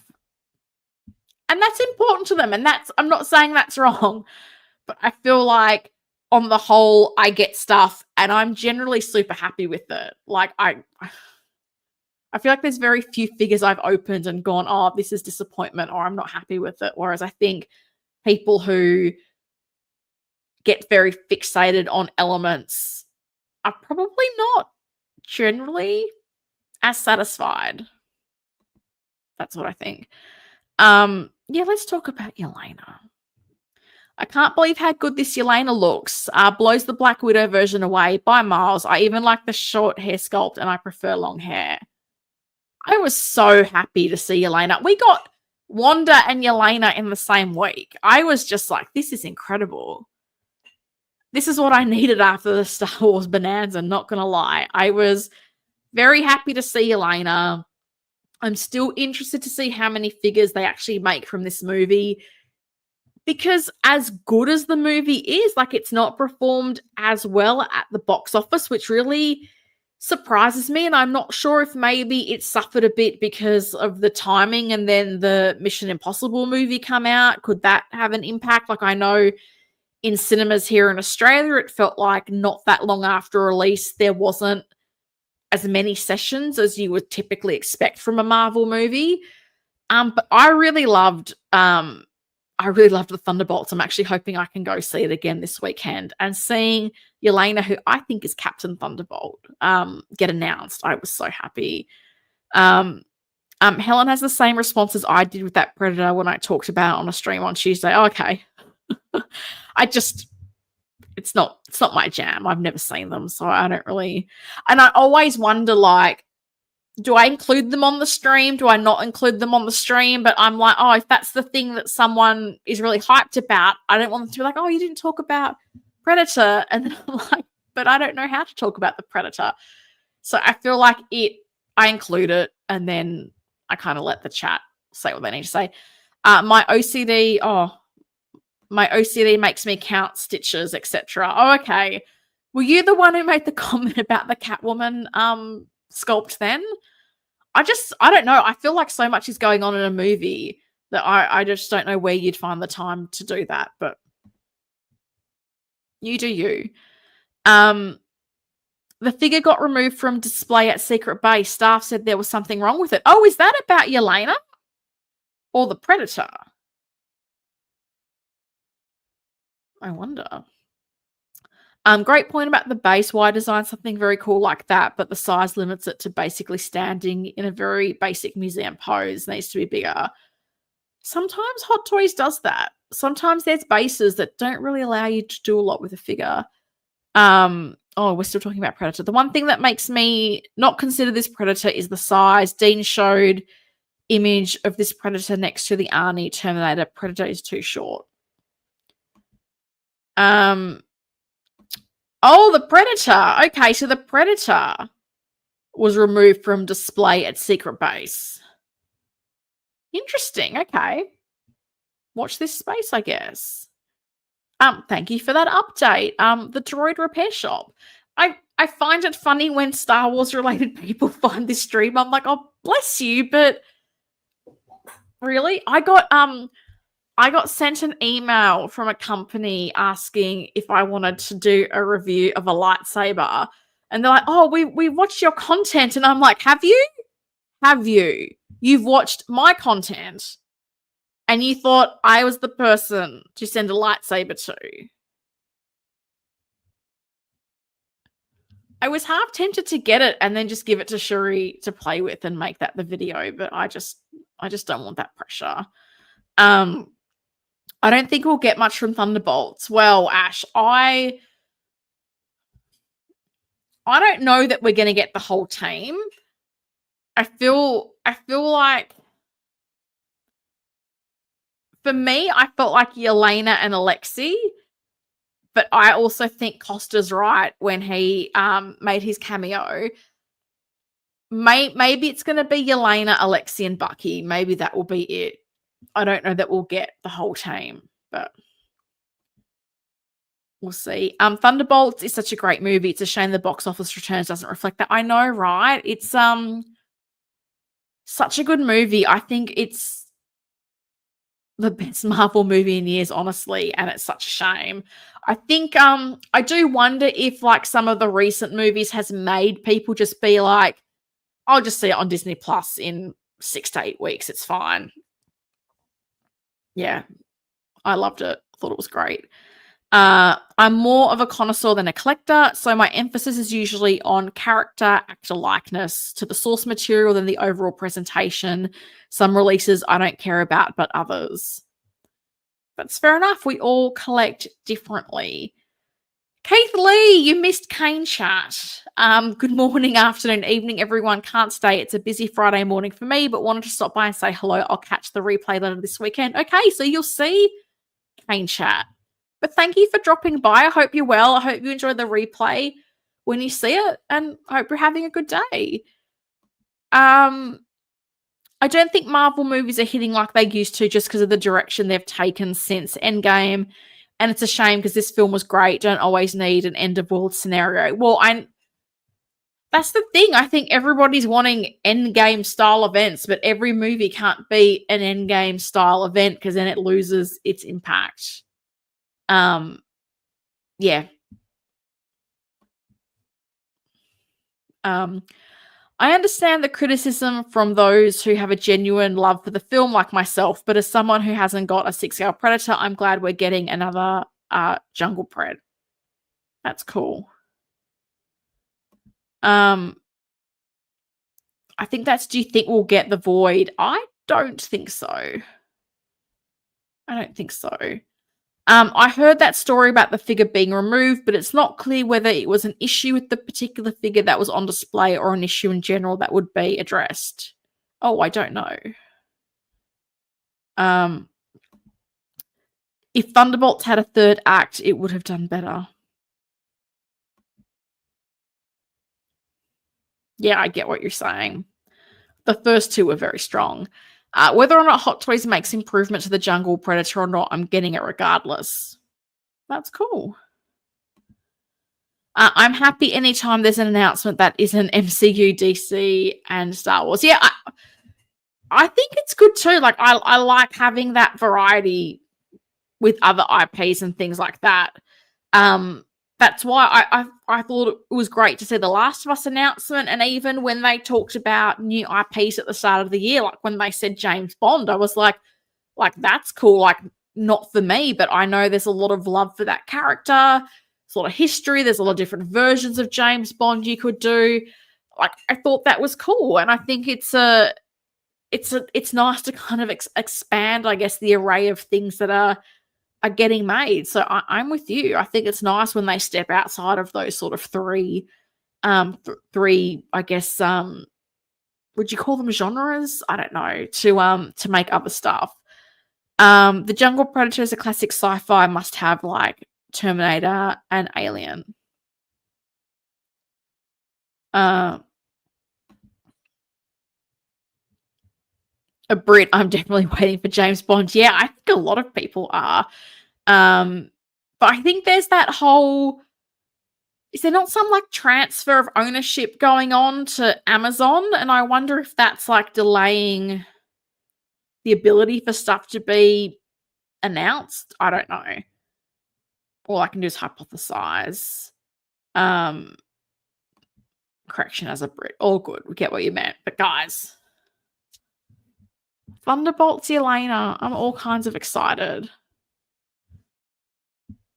I really like, I know some people, because all they do is they want to criticize the sculpt, and I have to say, I think it was 6-scale Carwell on Instagram had a nice short video of this on display at Secret Base, and I really liked what I saw from the video. I think there's some photos in the deck that I think make the face look a bit rounder. But looking at the in-hand video, I was like, oh, okay, this is actually looking a bit better than what I saw in some of the photos. The hairline looks a bit shadowy because the lighting in those cabinets in Secret Base is not great. I was really surprised by how great it's not. So I think a lot of these guys that go in there and take the footage are like taking lights or some kind of flash with them to improve the footage that we're seeing. So appreciate them for that. But I like the look of this, and I like this outfit because I think with both Yelena figures that we've gotten, there's outfits that are going to be very poseable. Like, you're not going to be restricted in what you can do with this, which I think is really cool. Yeah, it could be Amazon having a stake in the company. I do wonder. I still want Hawkeye Yelena. I wanted Hawkeye Yelena too. I kind of made my own. Not 100% accurate, but I thought it looked not too dissimilar to the concept art, and I'm very proud of it. But yeah, I love Yelena with Kate Bishop, so I think Yelena Hawkeye would have been cool. I think overall likeness is good. Typos, it's all good. It's all good. Might just be me, but this Yelena looks a bit pasty in regards to the skin tone. Maybe it's some promo pics that shows her with a bit more color, and perhaps the hairline should have a bit more black highlights.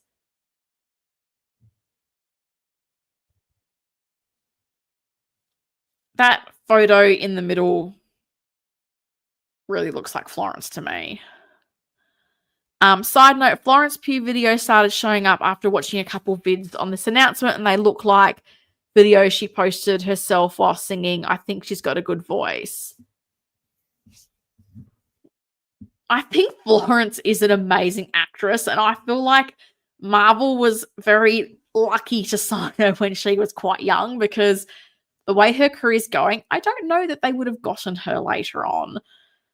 But seriously, I like the look of this. I know some people didn't like the hair, some people didn't like the jaw. As I said, the in-hand footage I saw of the sculpt, I really liked.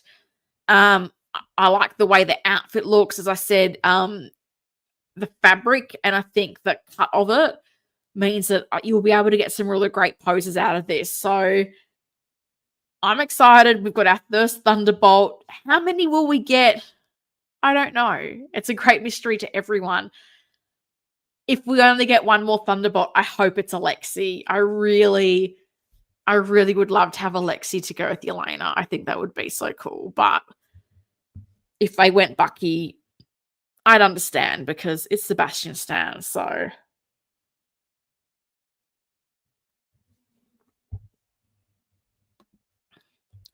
I can see some modifying her into Princess. I don't know how to pronounce that. Auralan from June? Maybe. I want Santa. I don't know what you mean, Ash. What do you mean you want Santa? Those screen printed chest zippers are nice. I think the outfit looks cool. I really like it. Yes, she's a good actress. 100%. She's a very good actress. Yeah, I think she's been amazing in everything she's done for Marvel. I think in Black Widow, I think she was the star of that more than Scarlett Johansson was, honestly. And then in Hawkeye, all the episodes she was in, I just enjoyed so much more. I want this version of Yelena, but rooted. It's funny. Bob showed me I think it was a mock-up photo where someone had put rooted hair on it. And I think the color was perhaps a little bit more accurate. But I mean, maybe the wig place will do something for Yelena as well. I don't know. I think he means Alexi, since he was in Violet Night as Santa. Oh, David Harbour. Okay. I was just like, okay. Oh, you did that. Oh, see, Bobby's got his apps and he's doing all kinds of magical mischief on the figures. Red Guardian. Okay. It's almost midnight, guys. I can't brain. I was at work all day. So everything we get with Yelena, let me just hide. Knew you'd get it, Bobby. Well, Bobby's obviously more switched on than I am. Lol. So, Yelena, what are we getting? We're getting the separate rolling eyeballs because that's what we get with everything. We've got the weapons, we've got a display stand, we've got some hands, not a huge array.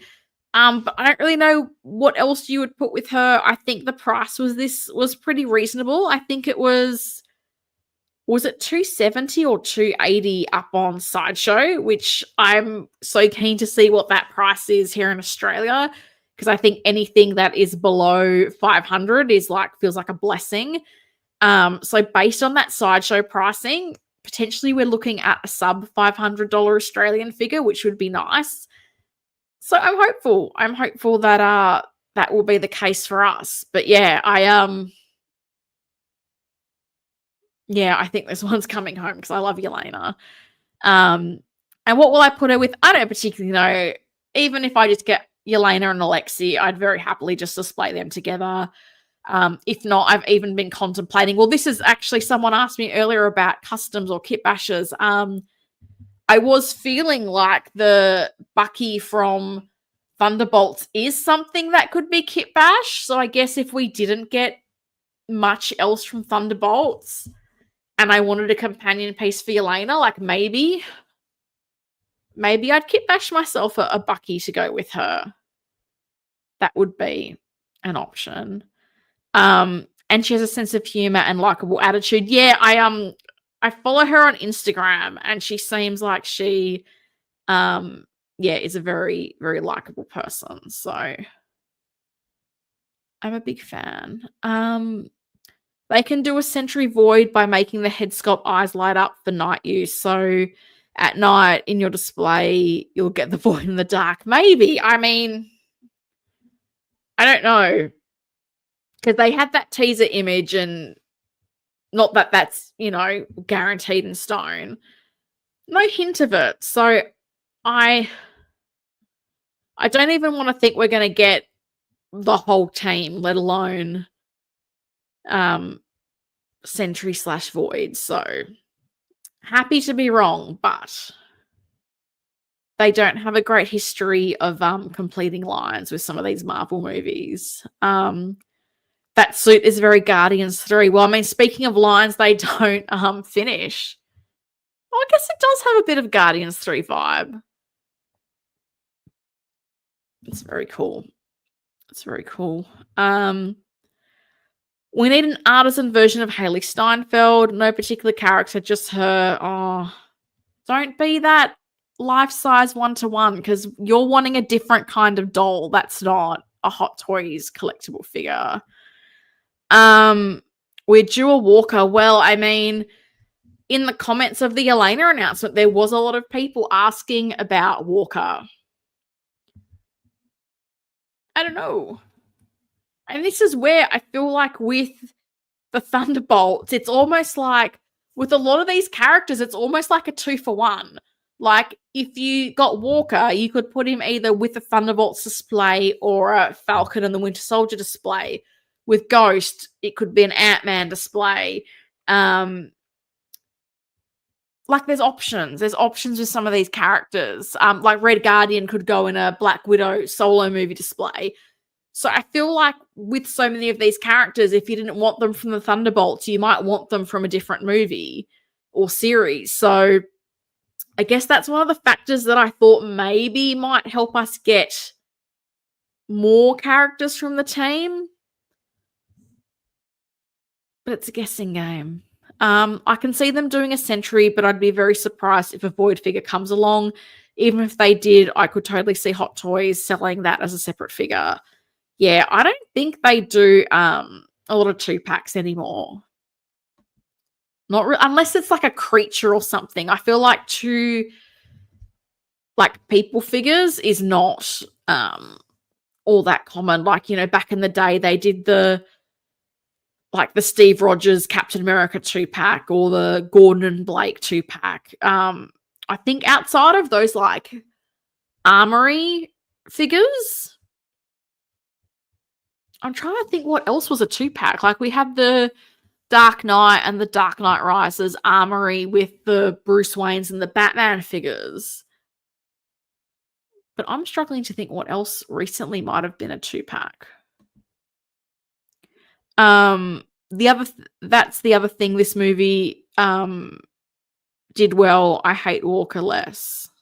Oh, you hated Walker less. Well, the movie was good. I don't think the box office probably represents how good it was, which is a shame.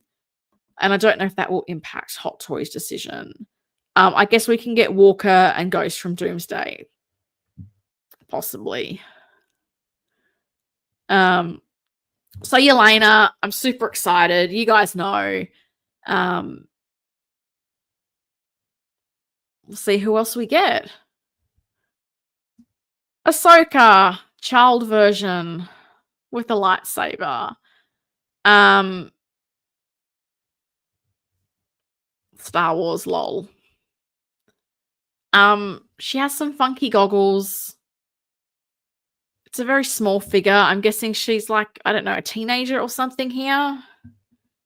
I don't know. They've made a lot of Ahsoka figures, some of which are sitting discounted at Pop Culture. That's about all I know about these figures. It's Gamora but orange. You reckon? I don't know. I'm assuming this is like... Is this meant to be from like an animated show or a show? Like a live action show? I really don't know.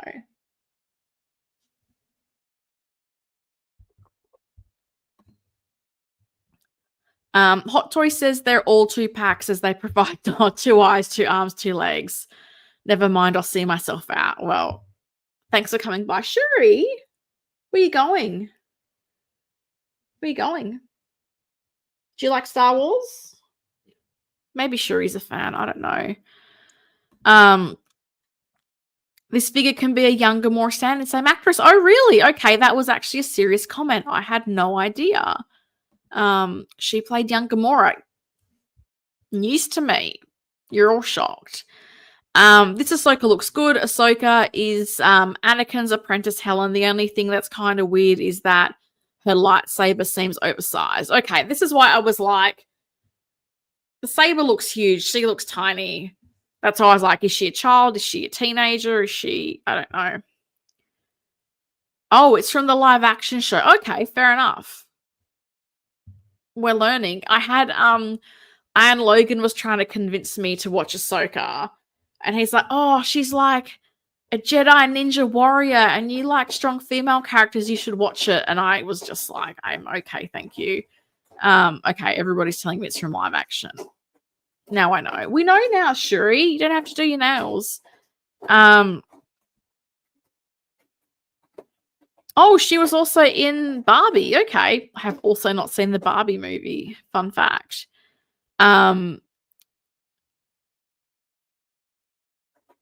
Okay, Ash not a fan of the show. Fair enough. You done? She's done. That's super loud, so apologies if you guys can hear that. Speaking of Gamora, it's Star Wars Gamora. I don't know who this is. I put her on my thumbnail, no, because she's a female character. Hera? Is that how you say it? I don't know. It's Star Wars. Maybe Hot Toys will make a Miss Marvel Kamala Khan with this body. Oh. Don't toy with me. I freaking really want a Kamala Khan, but I don't think we're getting one. My only question is if the Season 7 outfit will fit on that body. I have no idea what that means. But guys, Star Wars Gamora, and she's got these blogger photos that feel like she's modeling for some kind of intergalactic catalog. I don't know. These poses seemed a bit random to me. I'm just going to move along because honestly, it's almost midnight and Star Wars. I couldn't even bring myself to do a minute because I couldn't even think of what to say, but Ahsoka line, it's a big line, lots of figures. Yay. Speaking of yay, the main event of this week, and I make no apologies for glossing over the Star Wars, because it's Wanda Week. Finally, Endgame Wanda, a figure a lot of people have been waiting for, a little bit delayed. There was a lot of theories about the hair. Is that a problem? Can Hot Toys do sculpt the rooted hair? Are they all going to bald? We don't know. But I was absolutely delighted when these photos came up on my feed on Facebook. And I did spend a lot of time flicking through them. Oh, you sound like Cousin Anthony. Cousin Anthony was trying to get me to watch Andor. But I think I'm happy on my No Star Wars Island. Thank you. And look, a lot of people have a lot of opinions about the hair. I have to be honest. I feel like there's some photos, it doesn't look great. There's some photos, it looks great. I've been trying to focus more on some of the in-hand video footage that I've been seeing of the sculpt. And right before the stream, again, I was on 6Scale Kawu on his YouTube channel. And I really like his videos because they're very short, sharp. You get a good look at the figure. And I felt like the footage he captured showed, I think, that the sculpt has a better likeness than some of these photos show. But I also feel like with the hair, I have two views on it. I feel like people who have combined those front curls to go from 2 to 1, I do think that looks better. I also feel like I understand why Hot Toys would have perhaps gone a bit tighter with the curls. I say that as someone who has wavy hair that curls at the bottom. I think they have perhaps curled it a bit tighter, knowing that with time it will loosen. So people who are doing the memes of the curls and all that, that's Hot Toys collecting. But I feel like I could forgive that. I do think they've improved on the color of the hair. I think the color of the hair is a bit better than what we saw with the prototype. But I do think that some of these blogger photos were, like, some of them were not as flattering to the sculpt as others. There was some that also felt like the sculpt was a little bit out of focus. So I think this was one where I would have liked a wider range of blogger photos, because some of the ones we had, I thought were a little bit questionable. The hair in some of these blogger photos looks so different. In some of it looks really great. In some of it doesn't. As I said, this is where I like having the videos. I think the video gives you a different perspective on it. I'm so happy this Wanda was released. Rooted isn't bad, but I'm happy got the sculpted. Yeah, I got the sculpted. I still prefer the color of the sculpted hair to the rooted, even though I do think the rooted, it's not, I think it's not as light, because it was a very light sort of orange before, which I wasn't a fan of. So I think this is an improvement. She's posing for some intergalactic catalog. It felt like that, like the poses of that Hera figure. I was like, what is this? It felt very like, is this like a Kmart catalog? Like, here's my radio, here's my intergalactic gun, pew pew. I don't know. The posing felt very not great to me. I don't like how the Artisan hair is styled. However, it will improve the I will improve the styling once in hand. Well, there's that option too. The mum head sculpt looked awesome. Yeah, 6Scale Kawu put the Artisan head sculpt on the Multiverse of Madness figure, and I agree. I thought that was looked really great. And also, I won't spoil it, but watch his review, because the pose he did at the end of the 2 Wanda figures, chef's kiss, was very good. Cousin Anthony's here. It was such a hectic day. Thank God it's time to relax with a less hectic snack stream with Cousin Helen. Well, Cousin Anthony, hope you're doing well. I know Cousin Anthony's got Wanda coming soon. And I'm going to make Cousin Anthony pose Wanda with me in my A-Force when I get it in 6 to 8 months. It'll be fine. Snack stream chocolate sprinkles. My God, it takes every fiber of my being not to just live on the chocolate sprinkles and bread. Like, I'm trying to be good and ration them out. But I also discovered that we have a Dutch shop. And I want to visit the Dutch shop because they sell sprinkles. And I want to try to find the specular sprinkles. Because I just feel like that would be all my dreams come true. Sprinkles and bread is so good. That's a great point about the tightness of the curls, Helen. Definitely appreciate a woman's perspective here because I know nothing about styling hair other than my own look.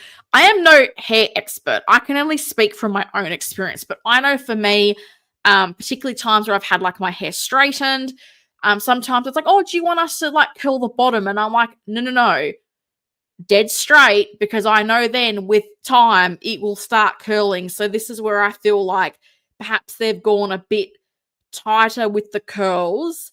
And I think particularly like Hong Kong is a place with humidity, that stuff will loosen up and change with time. So that's my view as to why they've done the hair the way they've done. I know a lot of people did comparisons of the prototype versus actual, but I do feel like what people have done, like in this photo where they've taken, because at the front you've got 4 curls, so they've taken the 2 curls from each side and sort of combined them.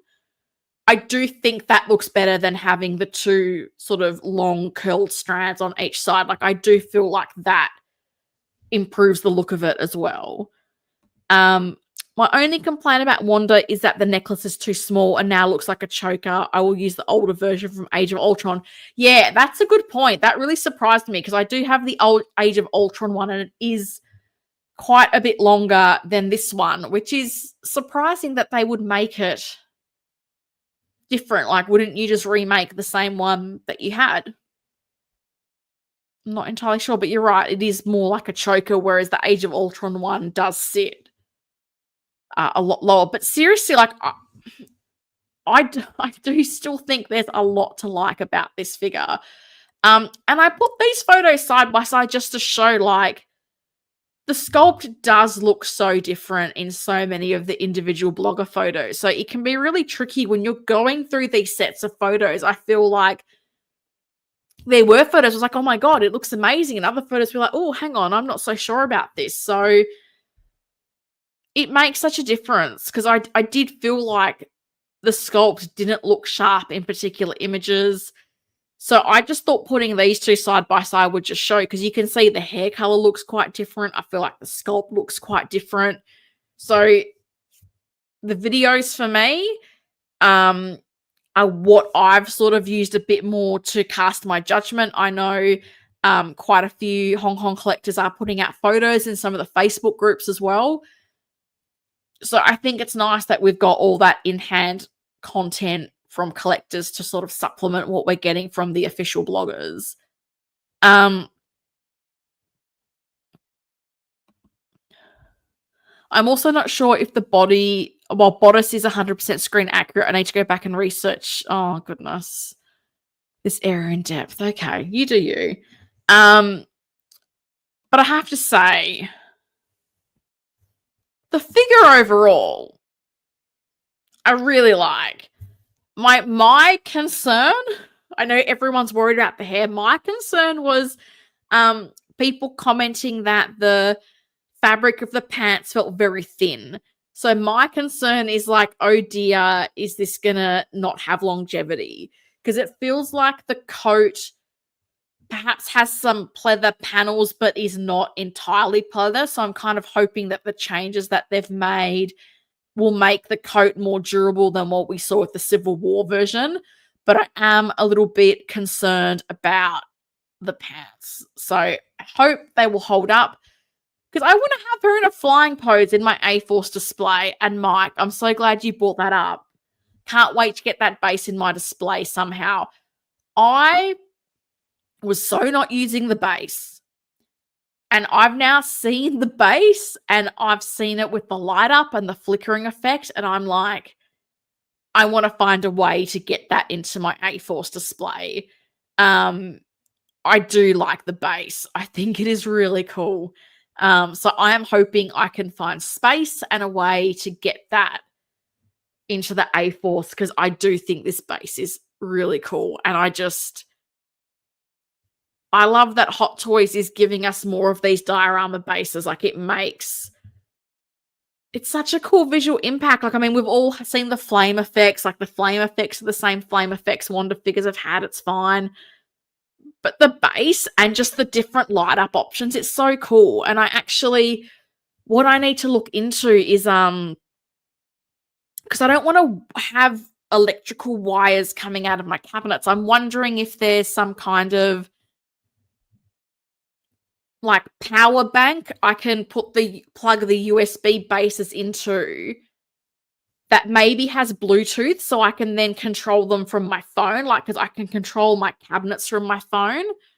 But I don't know if such a thing exists, like a power bank, so I can just charge the power bank, then pop that in the display, plug that in, and then I can just use my mobile phone to turn it on and off.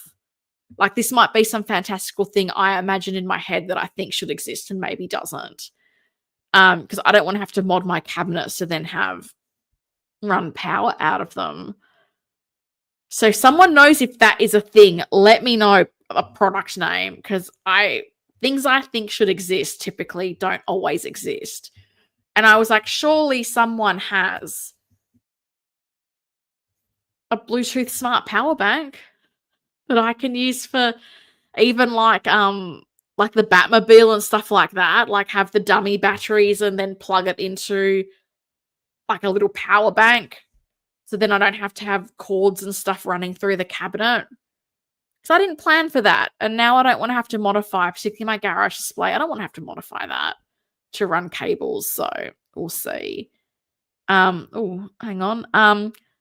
Yeah, seeing people pop this head onto the Multiverse of Madness figure is brilliant. Yeah, Bob, I don't know if you've seen 6-Scale Kawu's video, but he did that, and then his pose at the end of the Multiverse of Madness and the Endgame Wanda was so cool. It was such a very cool, very striking pose.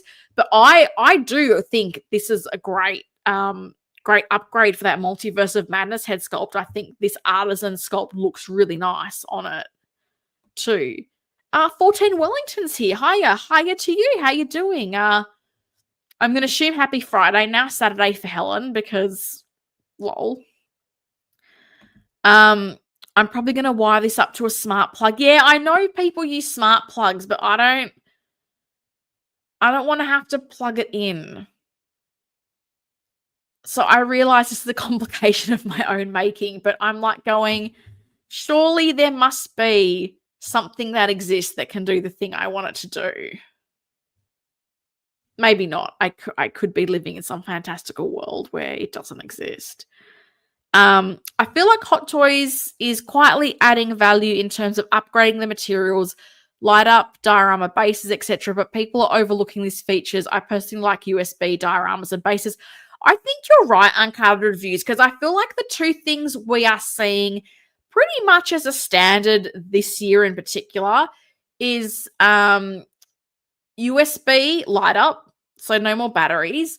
We are definitely seeing a lot more diorama bases, and pretty much everything has rolling eyes. Like, you've got that Scarecrow figure that has like 3 sculpts, and each of the sculpts has rolling eyes. And I feel like it is sort of just taken for granted now that we are getting these little features. And I mean, I love the diorama bases. Like, I'm really looking forward to the Batman Returns figure and the like sort of almost like that sort of building rooftop little diorama. Like, I think that's a cool base. The one that came with the 89 Deluxe, the one that came with the Battinson Deluxe. we are getting, like, the baseline has lifted. Like, I know the prices have lifted as well, but I think the baseline of what we are getting in a figure has definitely improved. Like, you know, getting, like, swap out hair pieces for a lot of things as well. Like, I'm really excited for the Joker. Like, I actually really love that base, and I'm trying to think of a way I can incorporate that in my display somehow. And that, again, has a USB light up feature, which it didn't have to do, but they did it. So I do think it's cool that they're doing that. I totally agree with you there. So this is my thing. As I said, I like the Wanda figure. As I said, I think it's very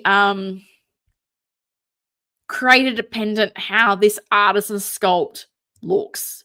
There's some videos and photos I've seen where it looks amazing. There's some where it looks not as much.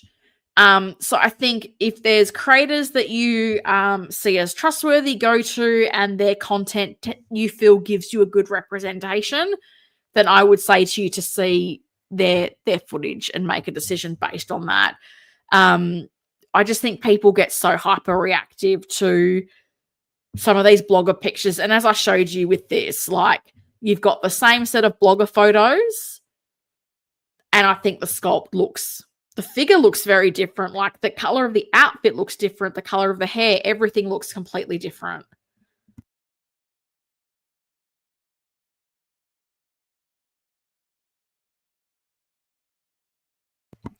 Sorry, I've been talking for a long time. I had a tickle in my throat. Yeah, as I say, my biggest concern is the pants and the longevity of the suit. I hope it will last, because I want to have her in a flying pose, and I want to try to incorporate this diorama. And here, to prove my point, again, like, I know it's the sculpted hair, but, like, the face looks completely different, and it's the same sculpt. And I think the photo with the sculpted hair probably has a little bit better lighting, perhaps. I think a little bit more contrast with the background. But yeah, so I know a lot of people were saying I'm team sculpted, and I'm very happy with sculpted. I personally always preferred the hair color of the sculpted. I think it's always been a bit darker and a bit more leaning towards brown than red, which I prefer. That's my personal preference. Again, I'm more team looks good than, oh my God, this is not the exact shade of color that Elizabeth Olsen had in her hair. It's fine. I can live with it. And I mean, the detail in the sculpted hair, like, seriously, I know it's going to limit the posing. I'm okay with that. I'm going to have her in a flying pose. Her head's going to be straight on. It's fine. And I think for me, I got the sculpted one also thinking if it was very not to my liking. Again, whenever Tina calls my number from the wait list, she's a Wanda expert. You could send it off to her to get it rooted, and honestly, would potentially even be cheaper than getting the Artisan one. So I went with sculpted. I'm still super happy with that decision. I really like the way the sculpted hair looks. MRC seemed to have an issue with the neck post on his Artisan Wanda. Oh, really? But other than that, the figure looks perfect. Oh, I haven't seen his review as yet. I did see that went up yesterday. I just didn't get a chance to look at it after work. But okay, I'll have to have a watch of that. Because yeah, he's another one. Like MRC, I think he does really good reviews, and I think you get a really good look at the figure. And, you know, I tend to feel like a lot of these, like, reviewers that I go to, when I get the figure, I feel like I'm getting a similar viewing experience to that compared to maybe what the blogger photos have represented. So, like MRC, 6-Scale Kawu, and Figure Hideout, I'm pretty sure they're all in Hong Kong, and they tend to be the ones that I go to for those early reviews and first-hand footage, because they're always pretty much, you know, within a day or two of release, they're getting videos up there, which is really awesome to be able to get that quick look. The sculpted hair looks much better. Yeah, I think a lot of people are feeling that way. as I said, I've seen plenty of photos and videos where I think the rooted looks nice, but I'm always more prone to sculpted because I like to not have to. I don't maintain my own hair. I don't want to have to maintain Wanda's hair. If I can just have Wanda's hair looking great all the time, that's always going to be my option. The sculpted hair is no worse on Wanda than it is on the Eternals Thena. I think it looks very detailed and dynamic. I don't think I would pose her hair that much. Well, I mean, I think it depends on the type of character. So I know for me with the Snowsuit Black Widow, where she's got the sort of side plait and the long hair, which I love that.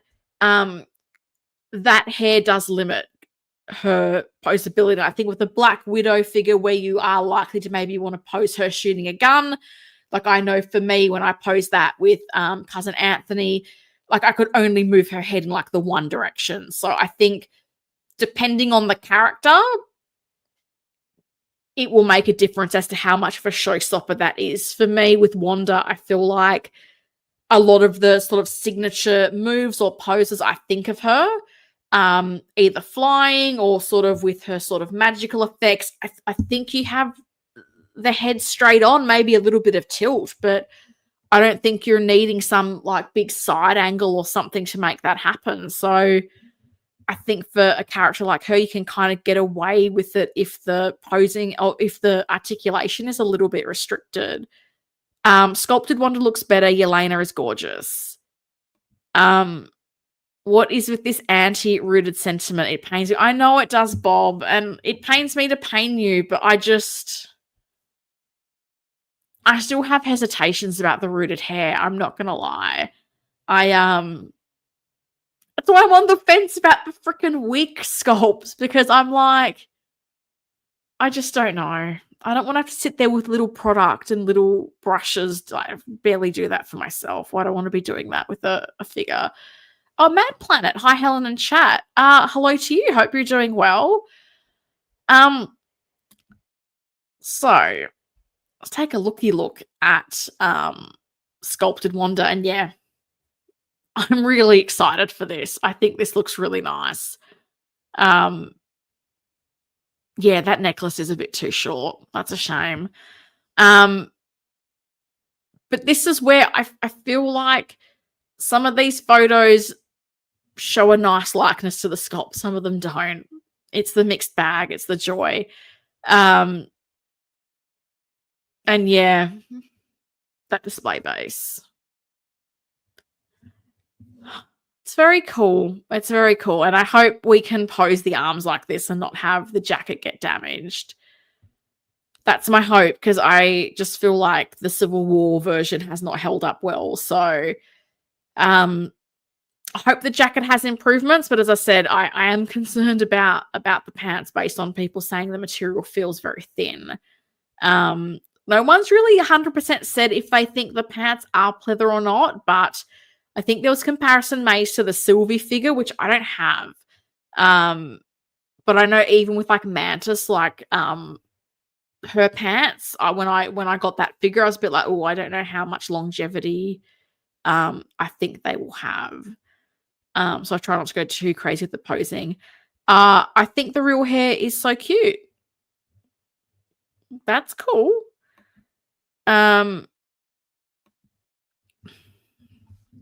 I can't believe I got through all the slides in not that much over 2 hours. That's impressive. Yay me. But guys, let me know. Like, I feel like there's been a lot of people that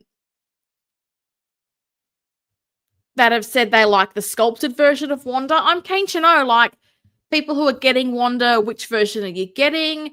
If you're getting the Artisan version, has any of this sort of early blogger photos or the footage you've seen, has that made you like feel less strongly towards the figure?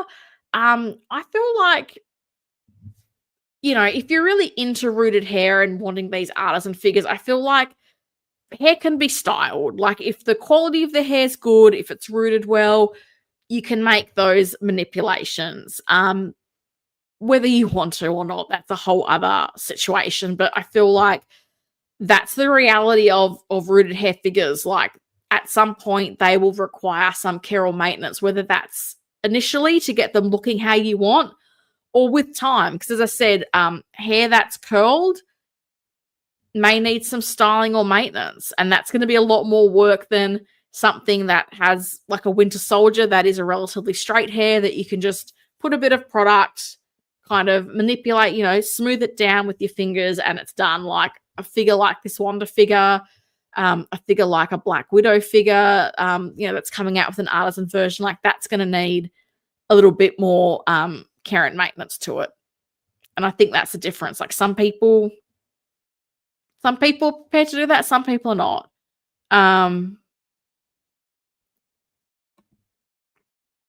The jacket looks very similar to the Guardians of the Galaxy red suits they wore in Infinity War.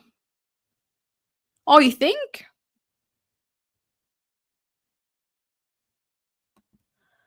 My favorite feature on this Wanda release is the split cut boot design. Oh, I didn't even mention that. Yes, she has split cut boots, which is always a treat. And I say that because my A-Force, I have the majority of them in a walking pose, and not all of them have split cut boots. So it really does make you appreciate when there is a split cut boot design. It's the little things. It's the little things that make the figures better, I'll be honest. But that's true. I totally forgot to mention that.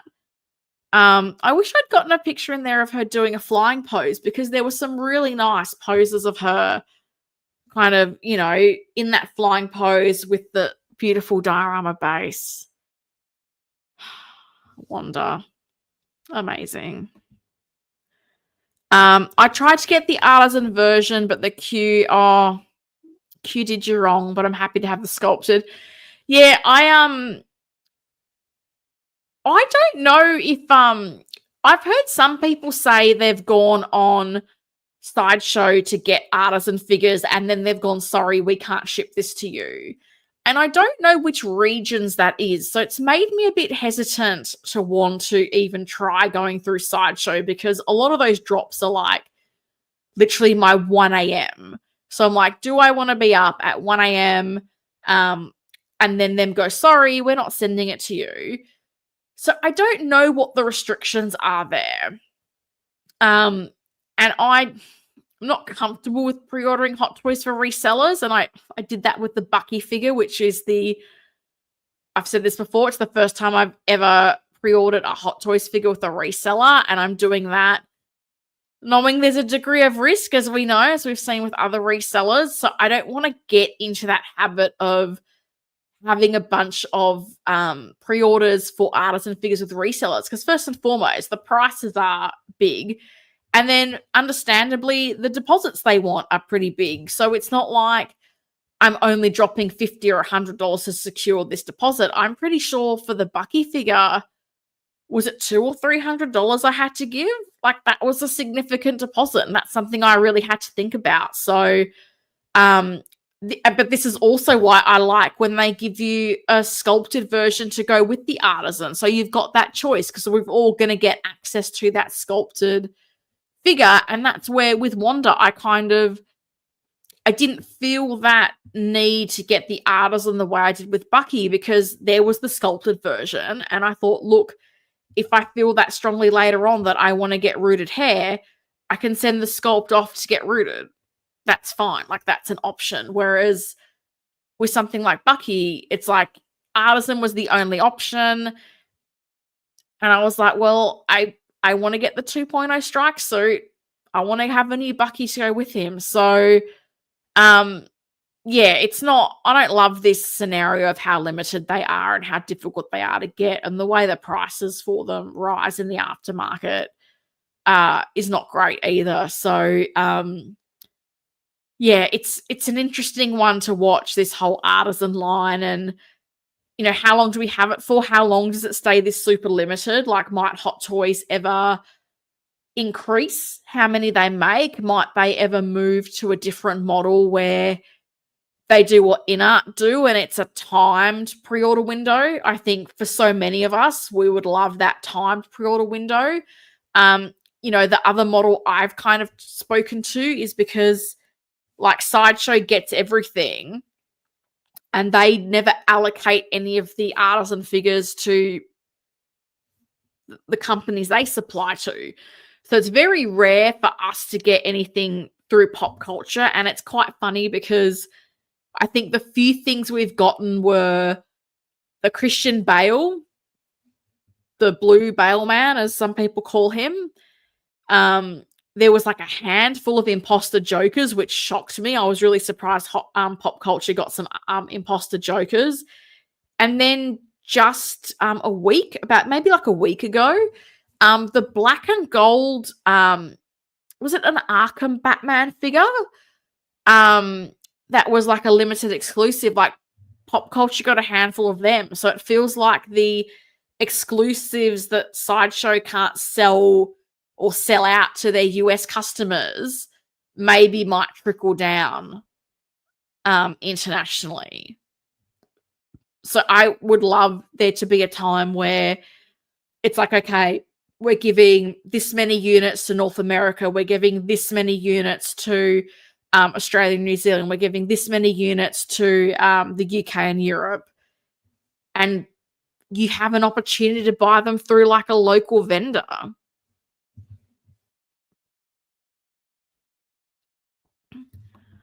Not a big fan of the Wanda, but if I got a great deal, I might get her, but only the sculpted. I didn't get into this hobby to be a hairdresser. I mean, I feel the same way a little bit, but I mean, it'll be interesting. I mean, I don't feel like I see as many figures hang around as what I used to.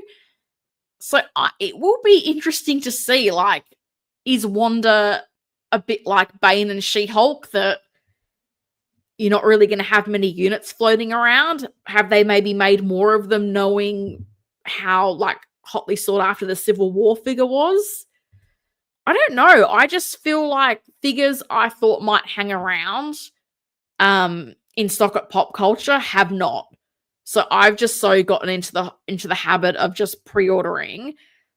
And if it goes down later in price, that it goes down, but particularly figures where I know I need it for an important line for me, I don't want to take the risk. You didn't get the Bucky though, Helen. Yeah, I did. I've pre-ordered the Artisan Bucky. I pre-ordered it through Jeremy Kaza. I haven't bought from him before. There were people that recommended him. And when, I wanted that Artisan Bucky, and I kind of ummed and ahed about it, and Jeremy still had units for pre-order. And I went, I want it. I'll roll the dice, but I totally went into it going, if something happens, this is on you, because this is not my typical behavior. But I also was like, I'm just going to pay the minimum amount because this is my first time dealing with this seller. Who knows what might happen tomorrow? So as I say, I did that knowing it's a risk and that's on me. And that's not my normal behavior. For me, I pre-order my hot toys through pop culture. They're in Australia. It's an established business. It takes longer, but I knock on wood, haven't had issues. And when I have, I know I'll get customer service from them. So it's my preferred way to go. The Darth Vader Sith Apprentice Artisan release was such a disaster. Scalpers and resellers are having a field day exploiting the FOMO. Yeah, I mean, yeah, even the whole schmozzle with Star Wars Celebration, and even having it as, like, I was really shocked they were allowing 2 figures per person, because I know in the Australian collecting groups, there was a guy that obviously went to Japan for Celebration and was buying like 2 of everything, and then was trying to sell them in like the Aussie Facebook groups, and was even like, I'm going to ship it to you from Japan. I don't want to have to bring it into the country. And I'm just like, I don't know. I'm like the kind of person who's like, I'm buying the stuff I want to collect. Like when I was in Hong Kong, there was like a ton of figures so cheap. And I just was like, I had a friend go, why don't you buy some cheap stuff to sell when you get back home? And I'm like, I just couldn't think of anything worse. I don't want to sit here having to deal with people and flip these products, but that's the mindset some people have. And I guess when it is things that are exclusive like that, people sadly would rather buy an extra one to flip than leave it for their fellow collector to get at not a silly price. Sculpted looks a lot more accurate and sits better on the figure. Figure kind of overrated for the price, just paying more for maintenance and work. And a beautiful diorama base. Let's not ignore that. She might stick around. My Wanda hasn't even left Hong Kong, and it's already 700 Hong Kong dollars cheaper than what I paid.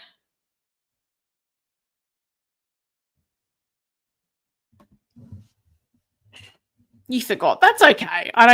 You don't have to remember everything I do, but no, as I said, because I had wanted the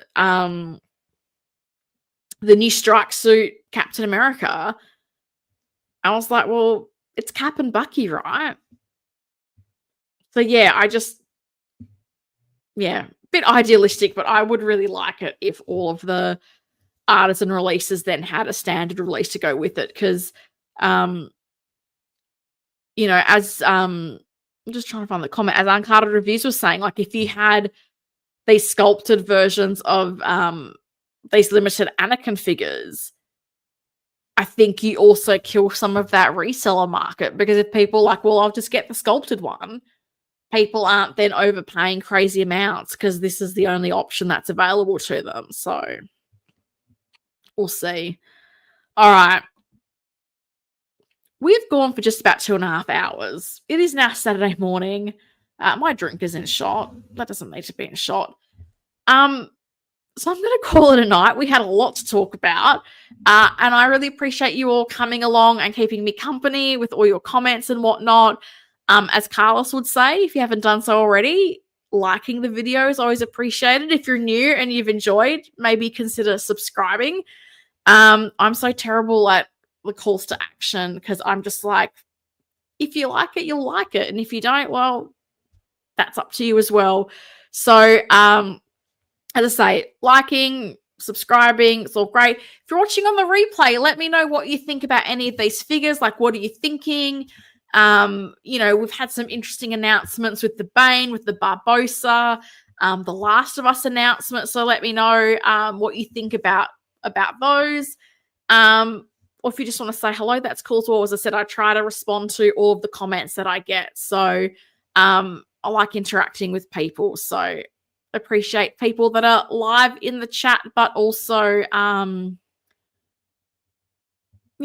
on the replay, because it's a time commitment. These streams are not short. I appreciate that, but people seem to like the long streams. It makes no sense to me.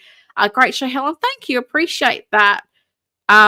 Crossing my fingers for sculpted Winter Soldier. I mean, yeah, I would like all sculpted, all Artisan figures to have a sculpted version. So, although no, it's not the only Marvel not to have a sculpted. The Black Widow, the Iron Man 2 Black Widow, doesn't have a sculpted either. And I don't know if it's because there is a whole lot of curly hair. Did they maybe think that was gonna? I don't know. I don't know why they didn't do sculpted, but I think a lot of people would have liked the Iron Man 2 Black Widow in a sculpted version. So, great stream. Have a great weekend, everyone. Thank you. You too. Hello, community of collectors. I unboxing 2 dewbacks this weekend. That's a lot of dewbacks. Big bloody beautiful dewbacks. Hello and goodbye. I'm wrapping up because it is Saturday morning and Helen needs sleep. But thank you for coming by. Thank you for such a great stream. Thank you, Dr. No. I appreciate it. Anakin also Artisan only. Yes, but I think that comment was Marvel. It's the only Marvel Artisan with no sculpted. But I'm pretty sure Black Widow as well. Black Widow and Bucky, which is what gets me. Like, Marvel, with the broad appeal it has, I'm really surprised that those ones have not had sculpted. And even with Anakin, I don't get it. I'm just like, they update these figures all the time. Star Wars, hurrah. I wouldn't want everything as sculpted and rooted. I don't know. There's got to be a better way to do it, but this is where I sometimes question Hot Toys. Like, yeah, they've got their domestic market, they've got Sideshow, and after that, I don't really know how deep the care factor is, honestly. We love Howie Claus, but I don't know how much he loves us back. Where is Harvey Dent? Is he missing? Is he safe? Oh, okay, so I finally got rid of the Batmobile box and I packed away the big plethora of display stands that were on it. So I've got all the boxes up. Like, you can see kind of a mirror. So this is like a wall-to-wall wardrobe. So I got all the boxes out. I packed all the stands away. And Two-Face is in his box over there because I listed him on Facebook Marketplace for lols. And like the only response I have had is someone, and I love it when they're like, "Hey mate," and it's like, "Oh, I'm not your mate."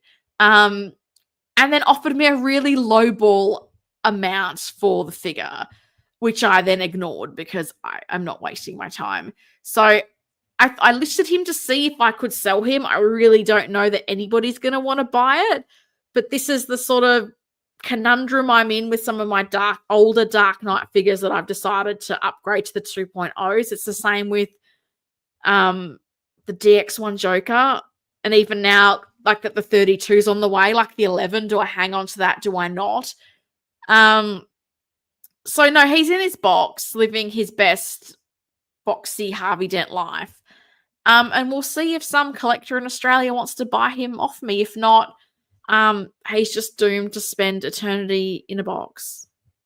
So no, yeah, I decided I had to start sorting this room out, and the Batmobile box had been there for too long, and the figure stands, and it didn't look great, so I took care of them. All right, guys, I'm signing off. 2.5 hours is probably my limit. So have a lovely weekend. Thank you for joining me. And I'll see you next week, hopefully with the Joker to unbox. But if not, maybe the Topo Kane suit. We'll see. Hopefully I have something to unbox because it's been a while. And who doesn't love an authentic unboxing? So have a lovely weekend, and I'll see you then.